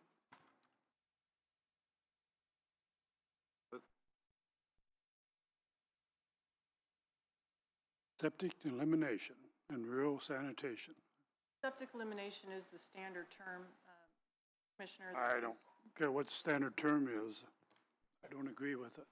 I never made any statement that I thought we needed countywide or any kind of sewer district in this county. So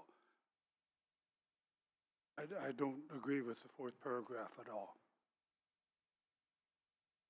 Did you see, I don't know that I've looked at the 2019, there was a report or something?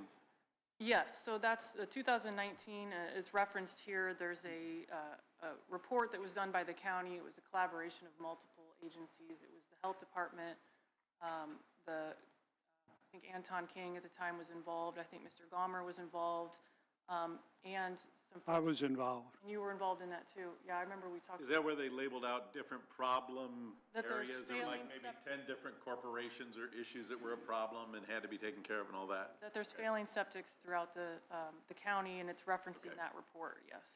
So septic elimination, I think you're using the term septic elimination there to mean the overall goal of eliminating the septic systems eventually because a lot of them are failing So, and sewers are typically better. not necessarily. There's no reason to eliminate all septic systems everywhere, and there never will be. They have a purpose, and they have a use, and they have a need in rural areas and large parcels and things like that.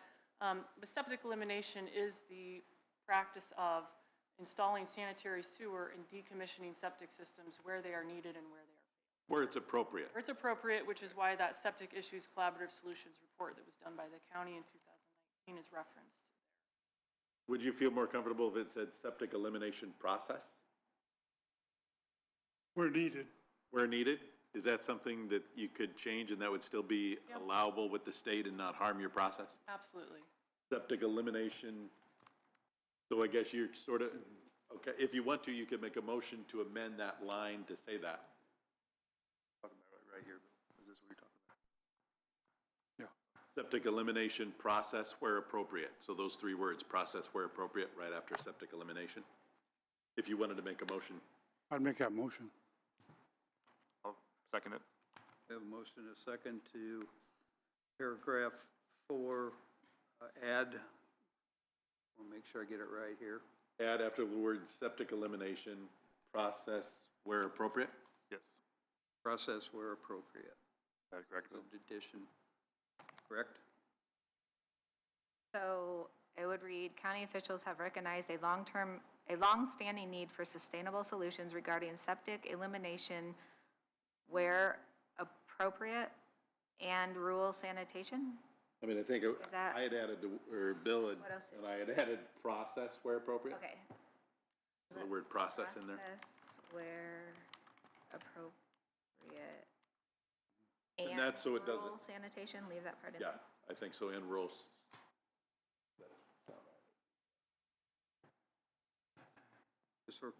Yeah, appropriate and rural sanitation.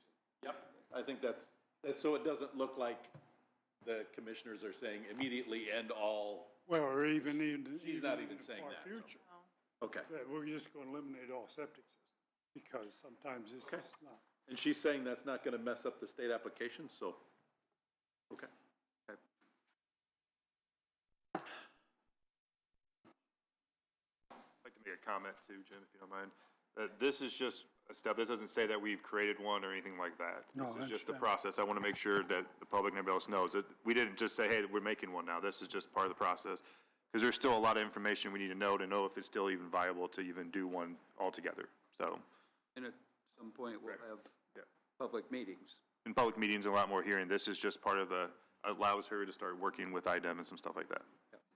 I just don't want anybody coming back and say, well, you agreed to certain language in this previous document that I have not actually agreed to. There you go, well, yeah, We have I know how things can come back to haunt you. there you go.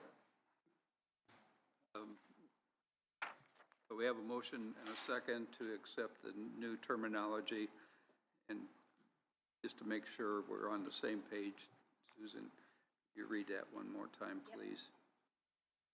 Whereas county officials have recognized a longstanding need for sustainable solutions regarding septic elimination process where appropriate and rural sanitation, as evidenced by the Septic Issues Collaborative Solutions Report commissioned in 2019.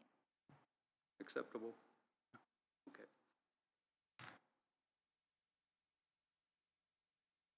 We have a motion and a second. All in favor signify by saying aye. Aye. Aye. Opposed? Motion carried 3-0. Okay. Now, as far as, again, I'll go back to my question. Do you gentlemen want to vote on this today, or do you feel comfortable voting on it today, or? Oh, we just did. You just did. He No. motioned to approve it with the amendment. Oh, with the amendment, okay. Yeah. Okay, yes. My apology. All right. We're all good. Thank you. That's all I needed. I probably won't be back unless you ask me to be. I'll be sending a monthly written status report, but the next couple of months, we're spending we did meet with Waterloo. We're meeting with Ashley, the Leato RSD. The intention is to meet with the St. Joe Spencerville RSD, but I have not talked to them yet, and with Auburn, to make sure that the areas that we're looking at and mapping are in line with the plans and service areas of those other entities in the county. So we're just boots on the ground working on that, and we'll come back when we have a preliminary map for you guys to review. That's it. Very good. Thank you. Thank you.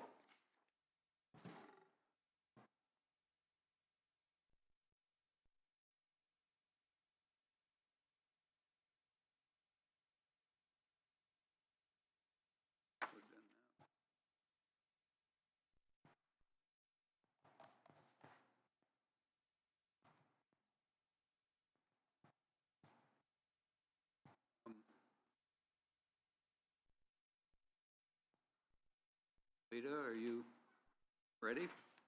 I know it's not 11 o'clock, but.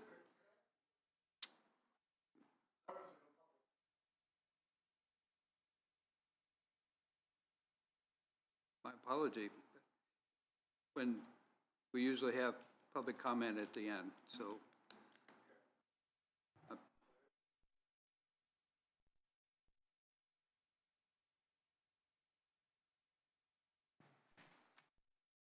Yes, Lita.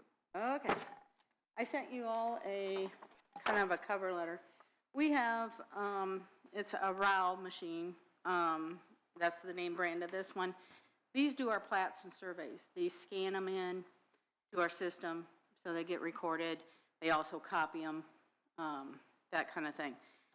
This one was purchased by the prior recorder in the end of 2020.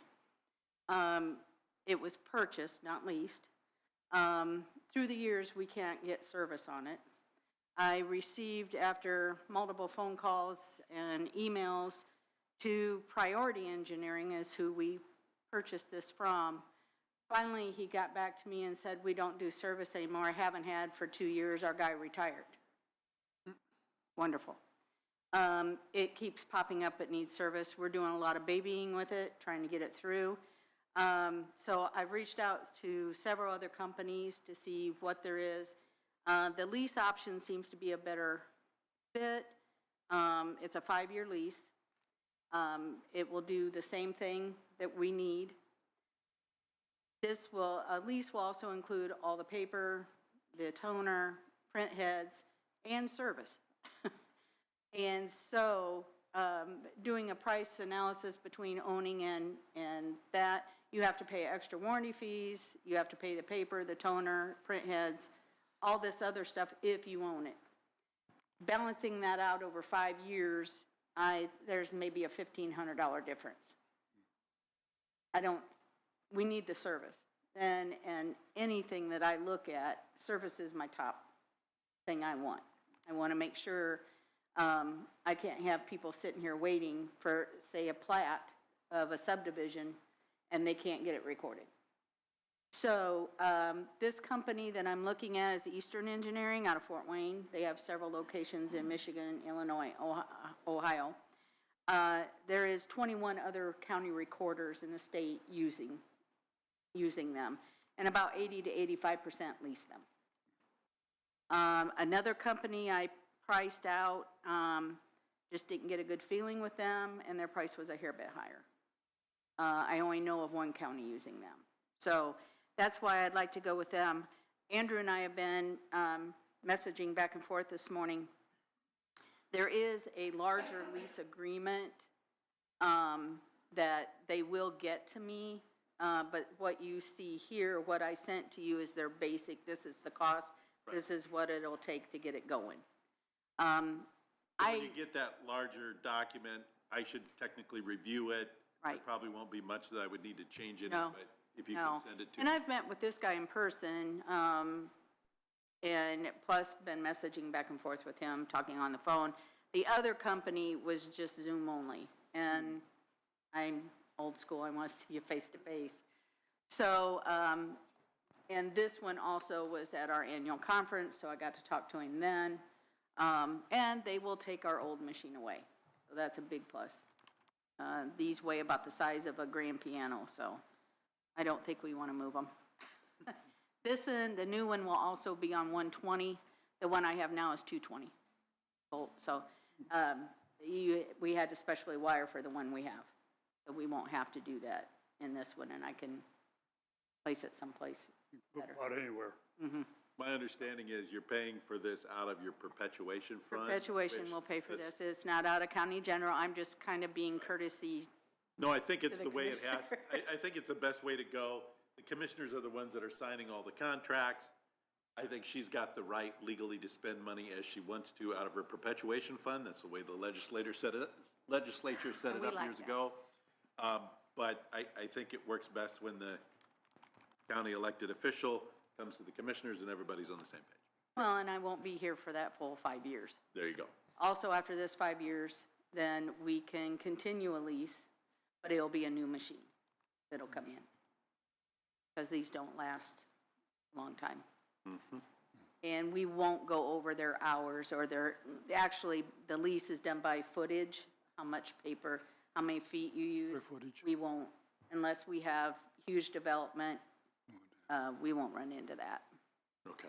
So, but any lease agreement or contract, I believe should be signed by the commissioners, because the elected official is not always, they're eventually not gonna be here. Right, and when I looked that up with the perpetuation fund, I don't know, it seemed a little ambiguous to me that there's a statute that says the county commissioners sign all the county contracts, Right. but it also gives you the right to spend the money, and the legislature never really dovetailed Now, that together. The money has to go for the preservation of records. There you go. But this does. And this is preservation of plats and surveys. And we do, we do not require surveys be recorded. I wish that would change. It would save a lot of problems down the way, because everybody's looking for a survey that was done years ago. They weren't required, still are not required to be recorded. Plats are. So I think eventually that will change. So we have changed how we handle surveys. Surveys do have to go through GIS and transfer before we'll record them. Just because we had an issue a couple years ago, a lady wanted the property next door and had a survey done for hers and theirs combined. So, Yeah, you just got to make sure everything dovetails nicely, and especially with the computer systems. Okay? so we can either sign this today or we can wait. I should be getting that full lease agreement, and I'll get it to Andrew as soon as I get it. And then I can come back and we can have it, sign it. Ours is still running. It's not an emergency basis, but I want to get it taken care of before we are completely down. I would rather look at the full contract first, and, yeah. That's fine. Okay. We'll deal with it next time. Sounds good? Can they approve it pending your review? I'm fine with that if they want to do that. Good. I now Yeah, was to thinking save about, time. I would make the motion to approve the Eastern Engineering lease agreement pending Andrew's review of that contract. I'll second. Have a motion and a second to approve the Eastern Engineering lease agreement as presented, subject to our attorney's approval of it, correct? Yes, subject to me seeing if there's any horrible objectionable terms in there. Probably won't be, but. Any other question or comments? Hearing none, all in favor signify by saying aye. Aye. Opposed, motion carried 3-0. Thank you. Okay, thank you. Thanks, Susan, for that one.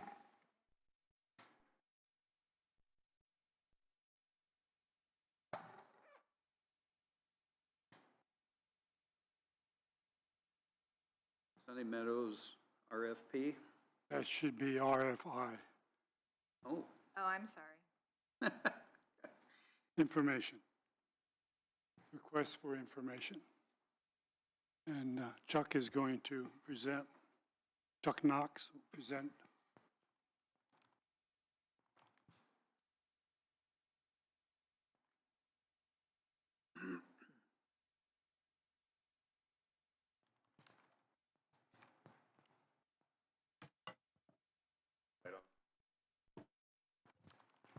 Thank you. Can you hear me? Very good. Thank you. What I want to do is thank the commissioners for creating the committee that I'm on, and looking at Sunny Meadows and trying to come up with a sensible alternative for this building. We have, as a citizenry, we have, since its inception, probably spent $20 million in today's dollars to upkeep that building. And I think probably the courthouse is the only other building that we have invested more in. So Sunny Meadows is an important part of our community, and I just commend you guys for actually allowing us to take a look at it. And Commissioner Hartman has done an outstanding job of leading this, this committee. And we have come up with a framework for a request for information. And if you have the document in front of you, we have a memorandum in the front of it that kind of lists our committee, what we came up with, what the final entity should take into account. And what I would like to do today is get the permission from the commissioners to go ahead and use this RFI language to be able to send out to potential leases of Sunny Meadows, because we cannot sell it. We cannot spend county money on it, and we have to do it pretty much. We have a time limit by the end of the year, so time is of the essence on this, on our part, and we understand that. So the committee has reviewed and approved the final language of this RFI, and we figured we would have to get this in front of the county attorney for legal review to see if this RFI is in good enough shape legal-wise that we can send it out. And then I would like authorization to authorize this RFI from the committee then. I'm fine with it. It does contain upfront language that this is basically just a initial solicitation of ideas. It's not a binding agreement that if somebody, puts forth an idea that you have to agree to the lease or you have to give it to the lowest bidder. I mean, this is just a request for ideas, which is probably a good idea to keep it that loose up front, just to see what ideas are out there and if it's worth pursuing. I like everything about it except for page 2. You have planned infrastructure improvements. Talks about DeKalb County is moving forward with construction of a new connector road from State Road 8 to County Road 40 with intersection located just west of Sunny Meadows. The project includes installation of public water and sewer lines. I know of no project that we're working on that's going forward with that. That was in the initial jail design plan that Elevitus provided for us. I've got drawings at home that show that road. And the reason for the road, if we have a jail out there, first responders have to have more than one exit out of that facility. In other words, they can't depend on just going south down Potter Drive to County Road 8 to respond to an emergency that's in the northern part of the county. So that's why there would have to be a road extended to County. Potter Drive would have to extend to County Road 40. And obviously the sewer and water would go with it. And I understand that, but we have no movement on the jail yet either. So when I read this, it looks like this is something that's going to happen in the next year or two, which we have no idea when the jail is going to even start moving forward And on it's, it at all. and it's not saying that it's going to happen next year or two. It is coming, though. That was part of the conversation as far as putting out an RFI, that these people, folks responding to that RFI would understand at some point there's going to be utilities out there. You could put language in, it is anticipated but not guaranteed when a roadway would be made connecting there. I mean, you could make it more vague, and that might take care of Kelly's. Yeah, more vague there, but I also don't understand why there'd be public water and sewer lines running up that line to County Road 40. It's going to go to the jail. Along with the road, because there'll be future development out there. And you'd be ashamed to tear the road up to put sewer down the road or whatever it would take to do that after the fact. So we do it all at once. It's one and done, and it's going to be less expensive than doing it in different phases. I don't disagree with you on that, Bill, but I'm just saying that there's no discussion about that. I mean, the jail is not moving forward yet. We haven't talked to the council, they haven't known about it. The And you jail guys are has- putting in, The jail has moved forward. We have complete design for the jail and the jail site and the road. That design is completed, so you can't say it hasn't moved forward to any degree. it hasn't moved forward since I came in. Those were things were done before I was here. I've asked the council if they're willing to, ready to start paying for it, and we have not heard back from them. So there's no movement until the council is ready to come on board with paying up to $50 million for the new jail. And you guys are wanting to put into the date of this year, correct? Or 45 days or into this year, you want to have an idea, right, Chuck? Right, well, 45 days, like I said, by December, this thing's gonna get tore down if we don't do something about it. So it's just, we are working under the gun here. This is a great facility that I think council is being negligent in tearing it down right off the bat. So I would hope we would get a little bit of leniency from you guys on this building, and so we can keep this thing up and going. So if we have to take out that, you know, it hurts us, you know, in our RFI, and I understand that, and I understand procedure, and we can take that out. And we'll just have to discuss that with whoever, you know, comes in and do it. But right now, we're working off a septic, you know, is what we're working on, so. You know, it's your call. We work at the behest of the commissioners, is what we do. And personally, I want to see that building stay. You know, as a committee, most everybody on the committee wants to see it stay. And so it's going to be your call on that. So. I would like to see that paragraph removed, but I also want to make a statement that we put together a committee to see what's going to happen. I don't see a timeline that December we're tearing it down. We discussed it back in last December.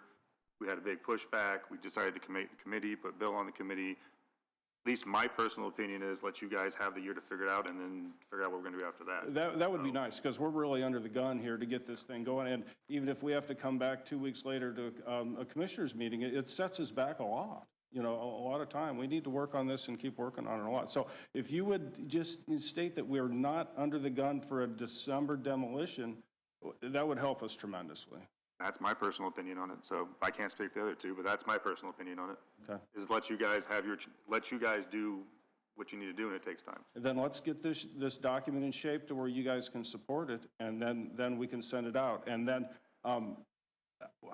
what I would also like to do is when we choose the people to send it out to, we'll most likely come back and get that list in front of you guys so we can kind of see. So we won't send that out without, you know, okay from the commissioners on that as well. And so any amendments to this, what we'll do is I'd like to amend this document and then bring it back in 2 weeks, if that's okay. If we're not under the gun, then we can wait 2 weeks and do this. That's just my personal opinion. I don't know what the other two's thoughts are on it, but to me, I don't see it a drop-dead deadline of like December, you have to have this something or it's getting torn down. I had it so like we just figure something out, what you guys, give you the year to figure out what the committee wants to do. Mm-hmm. That's my personal opinion. I don't speak for the other two. No, I'm fine with. Okay. All right, and then that would give us time to get a meeting in where we can discuss the changes to this. And there's some other changes I'd like to put in. The fire up in Waterloo changed my approach to things on this too, is because I was looking at this mostly as a for-profit organization. And I think we need to look at this more, not more, but equally as a nonprofit as well too, and maybe the two can work together, because we had a lot of people displaced from the fires up at Waterloo, and the township had nowhere to put them, and so they're in churches. But if, you know, we get a functioning Sunny Meadows with rooms that is commercial on one side, and then set aside these not-for-profit rooms that the townships then have a avenue to put people in, you know, because they have nowhere now. You know, these townships are the last resort for a lot of these. And I think we need to make it easier for the townships to place people when there is a disaster like that Waterloo fire up there. So I would like to, that's just my opinion for the next meeting, Bill, on that. We could talk about that as well, too. So that would give us time to refresh this and then take out that language of that. I would like to have some language that of a possibility of infrastructure, but not a guarantee of infrastructure, if that would be okay, something like that. Okay, all right, very good. That's just my opinion. I mean, I don't speak for this. That's fine. Yeah, and I think we're stretching it out because granted or not, but, you don't ask. My thought was that when the committee was formed, it would be a year. So I don't know where the December deadline came. Well, it came right out of No county idea. council is where it's coming out of. Oh, well, And that's the county council's. I understand They have that, their opinions, but at the end of the day, it's the commissioners. I think the commissioners control when the building gets torn down. If it's torn down, Good. it's up to the commissioners, the way I read the statutes. Yes, Because it's a building. they would have Yes. that, and they would have to enter. You're hearing into it from agreement. 3 commissioners right now saying that you guys have time. Excellent. That's good to know. So, my impression was that you had 1 year. Okay. And and we'll evaluate then. So- second, and again, it's just me stating this, that I don't want to, I'm sure at some point the infrastructure will probably happen, but I wouldn't want a profit and/or a nonprofit to think that this is something that's going to happen in 2 years. Because, number one, it's first I've heard about it when I read during that, there was going to be a road extension and infrastructure for sewer and water put in. I was like, okay, I didn't know that was happening. It's the first I heard of it. So if the language can be changed that, yeah, I'm sure in the future at some point it will happen, but I don't want somebody to come back and say, well, it says right here that you promised. I would not be in favor of that. Understood. I don't want presumptions. Okay. So June 8th at 9 o'clock? Now what now? June 8th at 9 o'clock? Okay. Come back? Yes. Will that work? If not, let me know. Yeah, let me check the schedule and see. Yeah. All right. You say June 8th? Yeah. Thank you, Chuck. Thank you very much. Thank you, sir. Does anyone else wish to comment?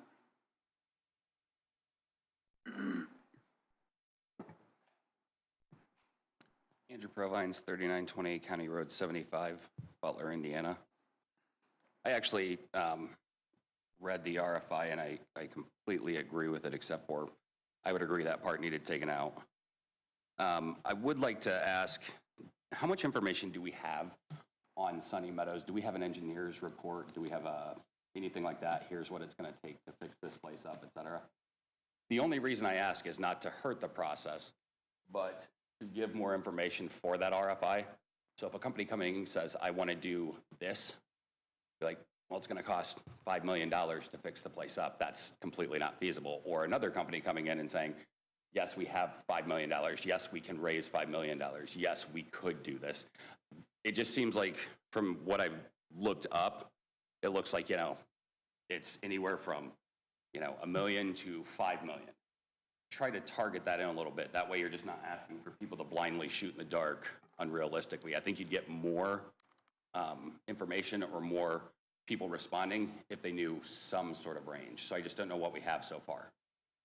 I think it would be more credible if the people that considering leasing it, and before they would sign any lease agreement, would hire their own engineer to give an assessment. Because if we hired an engineer, who's to say it's not going to be slanted in our favor? And so I would say that it would be on them, and that would be, part of the lease agreement. That if they wanted to do so, that would be fine. If they found something wrong, that they would not be able to fulfill that lease agreement, then they would not, could be nullified. But I think it'd be on them to do that if that's what they desire. And maybe you build that into a lease agreement later. My concern was, and for this, my concern is for it is, if you look up a general, engineering report, full engineering report, you're looking at $40,000 to $50,000. So for any company to come in and say, yeah, I'll eat that right up front, not even knowing the condition, I don't think you're gonna get many people to bite on that. I feel like it might be easier, and it's something to consider. If we haven't, or if we already have materials that could help put that together, how easily could that be put together for this? Because I just don't think you're gonna get a lot of people to come in. I mean, my conservative estimates, and I am not in construction in any way, shape, or form, so, but from looking up the different things I've heard throughout meetings throughout the past 3 or 4 years was, conservatively, $3 million. But I think a company would want to know that, but I don't think you're also going to get companies to come and say, yeah, I'll spend $50,000 to get a report that I'm not sure that I'm going to be able to use. Yeah, there's just so many variables on what they might want to do with it, and who's going to step up, and there's just so many variables as to what it's going to cost. And is it going to be an all upfront project, or is it going to be step by step, project by project? Because it's really hard to put a number on it, at least an immediate number of what it would cost to renovate it, or to turn it into whatever and somebody might come in there and say, hey, this is perfect for what I want to do, and not really have to make any major changes other than upgrade and paint, I mean, you're never going to be able to do that. So it's an unknown scenario. So how do we address an unknown scenario? We do know that no one can come in and just do exactly what's there. You can't slap paint on it. Indiana Administrative Code Title 675 is going to kick in by any reuse and is going to say, have to deal with fire suppression. You have to have rearrangements for fire. You have to have sprinkler systems. There's a ton. So that entire thing deals with anytime you change the use. That's what I'm saying. If we can decrease the variables for a company to say, hey, we've done some of this research. We know all of these things are going to have to change. Is this still feasible for you?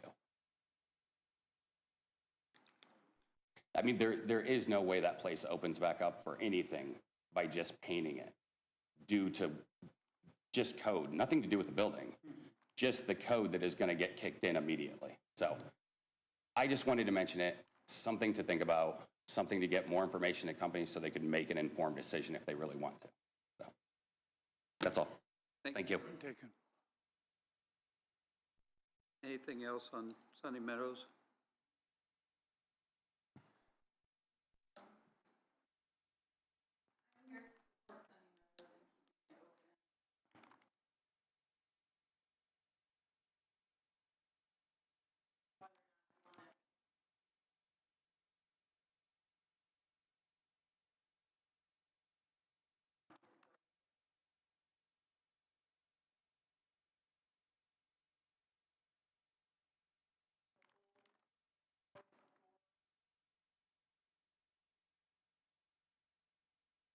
Is that mic on?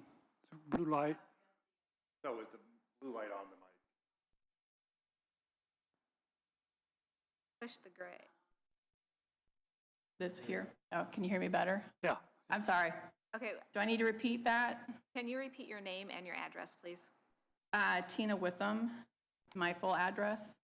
It's 3660 South 1185 East, LaGrange, Indiana.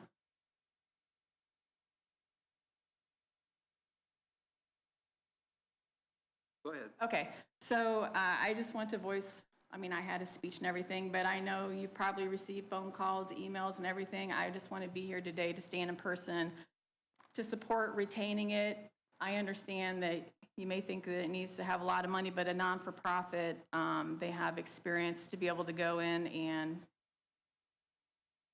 try to remediate what needs to be done. I'm thankful that it sounds like there's going to be time that you're going to talk about this. I have met the committee, I've seen the building, and I just want to voice my support for trying to retain the property. Poor farms are declining throughout the state, throughout the nation, and you have a very nice property out there, and it would be devastating to see this demolished. And I just hope that we try to do the right thing for the community and the citizens and the history. For 118 years, we have history there, and it's important to look at the overall aspect, not only just in a financial aspect, but actually a community as well. So I'm hoping that you will take that into consideration with your decision. here to help, just like a lot of other community members. So I guess that's about all I have, but thank you for your time. Thank you. Anyone else on Sunny Meadows? I got one more comment on Sunny Meadows, and I'll go back to community corrections. When they built community corrections, the Potter Drive and the utilities was not part of that bond project. Those were put in before the bond was exercised or before community correction was built, and the county paid for it. So moving forward, that could be the same scenario with the new jail, that road and utilities could be put in before the bond is even exercised for the jail, if the county has the money and the desire to do so. Just a side comment that it could be before the actual jail is even started. Because they gotta have a road for one thing, and it's gonna help if they got another way in with the construction equipment and so forth, rather than coming in past the community corrections facility and out on the State Road 8 is always a challenge. Thank you, sir. Make one more comment just to clarify. The decision today wasn't about tearing down Sunny Meadows or anything, selling it. It was just the RFI. I don't feel like making any decision on what we're going to do with Sunny Meadows until the end of the year. So just to clarify to anybody that's watching, to the newspaper, I know other people have had their opinions, council members have their opinions, other people, but as a commissioner myself, there's no decision being made until the committee has come and done thorough work through all of it. Totally agree with that. That under no circumstance have we set, again, December 31st is the drop dead date. If it, we need to do, or we'll, personally, I want the committee to do their due diligence and come back with the results at the end, and we'll see where we go from there. Certainly open to whatever happens between now and then. Is there anyone else on Sunny Meadows? Hearing no one. Is there anyone, or first commissioners, any subject that needs to be discussed? You have anything? I do. Andrew, on the Sunny Meadows with the metal detector, he would like to go across the street into where the old house was. I've talked to the other two commissioners about that. Do we need to make a motion on that? Because we kind of made it so that he had to stay north of 40. Partially because we didn't want him to interfere with the barn activity. farm lease and access. So, but it's going to be to the plot left of where Larry keeps his stuff at. And what about the plot? Aren't we also leasing a plot to the extension? Yes, but it's the grassy area north of the garage, but west of their plot. It's where the old farm, there used to be an old farmhouse that used to be there. It's the farmer that rents it doesn't use it at all. It's just an empty grass lot. I think you should do a motion, but if it's not being really actively leased by anyone, you're probably okay. Just do a motion, I think, and a vote on it. Make the motion to allow him to metal detect that area like he did the northern part of it, but not to go into the barn activities or into the farming area. I'll second. We have a motion and a second to allow the metal detector persons to do the restricted area as presented. Any other discussion or questions? Hearing none, all in favor signify by saying aye. Aye. Opposed? Motion carries 3-0. Anything else? I have an announcement Go ahead. I'd like to make. As of June 30th will be my last day as county commissioner. I am going to resign from the office of county commissioner. I feel like I've achieved everything I set out to achieve when I first started this job. And due to my health, my wife's health, my age, it's just time, to pass this torch on to the next younger, smarter, more energetic candidate. And, I gave a lot to this job, and it's taken a lot out of me. And so I'm ready to hang it up. You think, well, it's just 6 more months, but that 6 months seems like years to me now. And so I need to step down and go back to full-time retirement. and, just take care of myself and take care of my wife. She's got sight problems, I got hearing problems, and I would have one request that I could remain on the Sunny Meadows Committee as a citizen representative. We have one member that's only attended one meeting out of 7 due to health reasons. So I'd like to take her place on that committee and continue with that committee. So that's my announcement. June 30th is it for me. And you can caucus in next commissioner. I'm perfectly fine having you stay on Sunny Meadows. So I have no problem with that. You can even be the commissioner's representative for me. It's fine with me too, so. Appreciate. I totally agree with that. Thanks. Thanks. And I'm sorry to hear that announcement. It's time. Well. When the time comes and it's time, it's thing to do. And, if whoever gets caucused in, and, hopefully it's the candidate. And, so anyway, yeah, let's just keep things moving. Thank you for the heads up. Appreciate it. Anything else? Nope. Although that was enough. Andrew? I don't believe I have anything at this time. Susan? Yes. One second. Okay, so, Michelle Fosna has requested, there's Sentinel Offender Services, and Andrew might know more than I do, but she has requested to terminate this contract. Yes, because she's going to look to, and has already been in contact with another company. Let's see, I reviewed the Sentinel contract to look at it, to see what would be involved in terminating it, and I've got to get to that part of my notes. All right.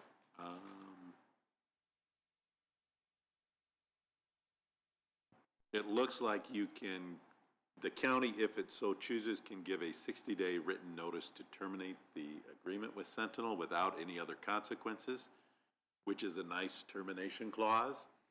The contract, I think, technically renews year by year. I believe that if the county commissioners choose to do that, you could, if you wanted to, have a motion to terminate to give the 60-day notice at such time as Michelle is ready to go forward with the next company's contract. If you want to do that.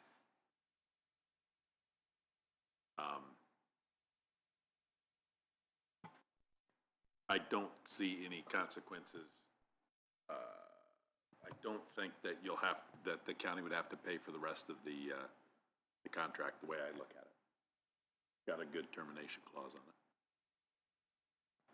Quick question, was that something that, a letter that you would have to do, or would Michelle have to do that? It would be better coming from the county attorney. I've done that with other county offices. Yes, because it's signed by the commissioners. Okay. Yeah. Thank you for that clarification. You've heard the recommendation, gentlemen. Would entertain a motion. So moved. Second. We have a motion and a second to terminate the contract with Sentinel Offender Services. Sentinel Offender Services as presented. Any other discussion or questions? Hearing none, all in favor signify by saying aye. Aye. Opposed, motion carries 3-0. Okay. Anything else, Susan? No. Anyone in the public? Yes, sir. Hi, I'm Larry Williams, 2418 Woodland Trail, Auburn. I've been here, let me get my name down here, but I've been here before to talk about the sewer district. I'm disappointed your representative left today because I had some questions for her. But last time I came here, I asked you if you had received an email that I sent, and I had 6 questions on it. Basically, on April 26th, I sent an email, and at the March 11th meeting, you confirmed receipt of that email. And I'm asking if those 6 requests have been addressed either by the commissioners or by Andrew.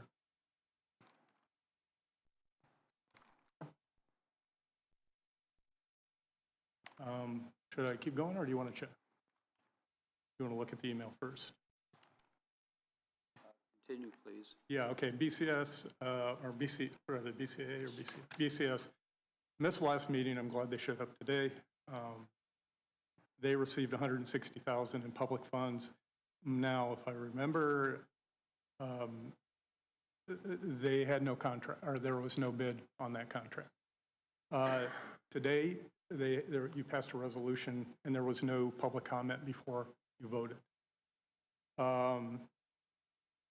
The one thing I would like to know is, can I get a copy of the contract that you signed with BCS? And another question I have is, you just terminated a contract. Do you have a termination clause in that contract with BCS? The bid process wasn't justified in my mind. Maybe Andrew can tell me what the legal justification was for bypassing competitive bidding. I think I understand the rules there, but I think it needs a public answer. I think all documentation needs to be made available to the public. The other point I want to make is no centralized sewer decision should be made before alternatives are evaluated. From what I understand, the BCS company is not they are focused on, you talked about it today, they're focused on septic elimination. And they do that through a sewer district development. And Indiana, and that typically, from what I've read, cost about $1 million a mile. What I did point out to several times to folks, this has been going on for years, but I've pointed out that I think it was in 2014, Indiana passed, or there was a letter, they passed legislation to allow technology new to Indiana, and there is septic technology that the effluent is as clean as anything a sewer water plant, sewer plant would put out. And I believe those types of systems deserve a formal independent cost-benefit comparison before any regional system is approved. I also urge the commissioners to contact Kyle Nix. Kyle is a Harrison County councilman. He is the president of the Indiana On-Site Water, it's called IOWPA. His job is installing these modern septic systems. They're not anything that I've heard being used in Allen County very much or in DeKalb County. And this company, one company in particular, is located in Norwalk, Ohio. Norwalk, I've done consulting over in that area, and the company has been around for decades. They've installed hundreds of thousands of these modern septic systems. You referred to a 2019 study. That 2019 study, Collaborative Solutions, listed 23 different areas of concern in the county. Bill, your area, your neighborhood was one of those counties. I'm here from Woodland Trail. Woodland Trail was targeted in 2023 for what I would call health water violations. And there's quite a few emails that went around. And the process, there was an attempt to push Woodland Trail onto a sewer system back then. There's plenty of documentation on that. So I just want everybody to be aware of that. Woodland Trail has about 30 homes. I've been there since 1993. I have a septic system. Everybody else does. That leads to the question, is this whole sewer district an economic development initiative, or is it really health and safety, or, sanitary conditions? My argument is, the company you have in here, my question is, I shouldn't say argument, my question for them is, do you benefit from installing sewer, and can you look objectively at alternative septic systems? That is an unanswered question. I wish the lady was still here. I came last time, she wasn't here. It seems like there might have been another meeting where she was scheduled, and I didn't see her arrive either. So I'm concerned about the direction that this is taking. And then today, I understand that you approved the resolution today, and I have an idea of how it works. The Indiana Department of IDEM, Economic Management, actually has jurisdiction over, and this is my understanding, has jurisdiction over the modern septic technology. The county, it's kind of a foggy thing, I think, for Indiana, because it's new. It's still relatively new. But my question boils down to, my concern is the financial impact, potential financial impact of your sewer district on Woodland Trail. What is it going to cost us as residents of Woodland Trail to run sewer lines to our homes? I personally don't care if there's a lot of empty property around my neighborhood, and I think you found that in in their recent plan, their comprehensive plan for the county. It looks to me like that area is being targeted for economic development. The same thing is true in, for example, Bloomington, Indiana. Just this week, I saw an article in Bloomington, Indiana, where they were upfront about extending the sewer district out to the airport area, which is several miles west of Bloomington. If it's really economic development, let's say so, okay? Let's not pretend that this septic elimination is some kind of a sanitary thing just for one neighborhood, when there are 23 that have been identified in the 2019 report. There's a lot of other things, and there's going to be apparently more opportunities to talk about this. It's very difficult for me. I had hoped to retire too, Bill. Congratulations on your decision, actually. You've been quite the warrior, in my opinion, real conservative, and I appreciate that. I wish I could retire too. I was hoping to do that, but now here we go again. This thing has been dragging on for years, and it has a potential for costing a lot of money. Maybe I happen to have a finance degree as well as maybe somebody at her company. I don't know, but I can pretty much do comparative estimates of these types of technologies. My best friend just retired. He's been installing this technology as well as sewer technology in communities across Kentucky. And he and I have had years of discussions about this. We need more transparency in this process, and I appreciate, the opportunity to speak. I'll be back. That's all. Thank you, sir. Yep. Is there anyone else in the audience that would like to speak? Please come forward, state your name and address, please. Name's Dan Allen, representing Saving the Old Properties. Address is 221 Southeast Street in Winchester, Indiana. Guess you were a little early, but I'm glad to hear that you're not considering tearing down the Sunny Meadows. So I'd like to give you at least another option. We are Saving the Old Properties as a 501c nonprofit. And I know the legalities of wanting to keep these places up sometimes are too overwhelming. So since we're a 501c3, a lot of times you can just pretty much just like hand it to us, and you don't have to do anything with the lead paints, the asbestos. We inherit all that, and it saves you from tearing the place down and and actually keeping your history. And we're very good about keeping things as they were. We have a poor farm in Randolph County, Indiana, and we want to speak with the commissioners there. They'll let you know we're doing a good job keeping the place nice, mowed, making it look presentable.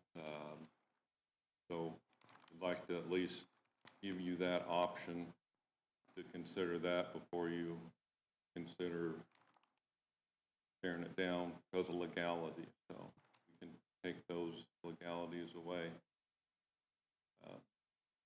But we've been saving property since 1996. Started with the old Blackford County Jail in Hartford City. They were going to tear it down for parking.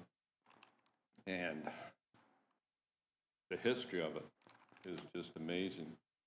John Dillinger and his gang was in there for petty crimes while they were scoping out the local bank to rob it. And then later on, they did rob it.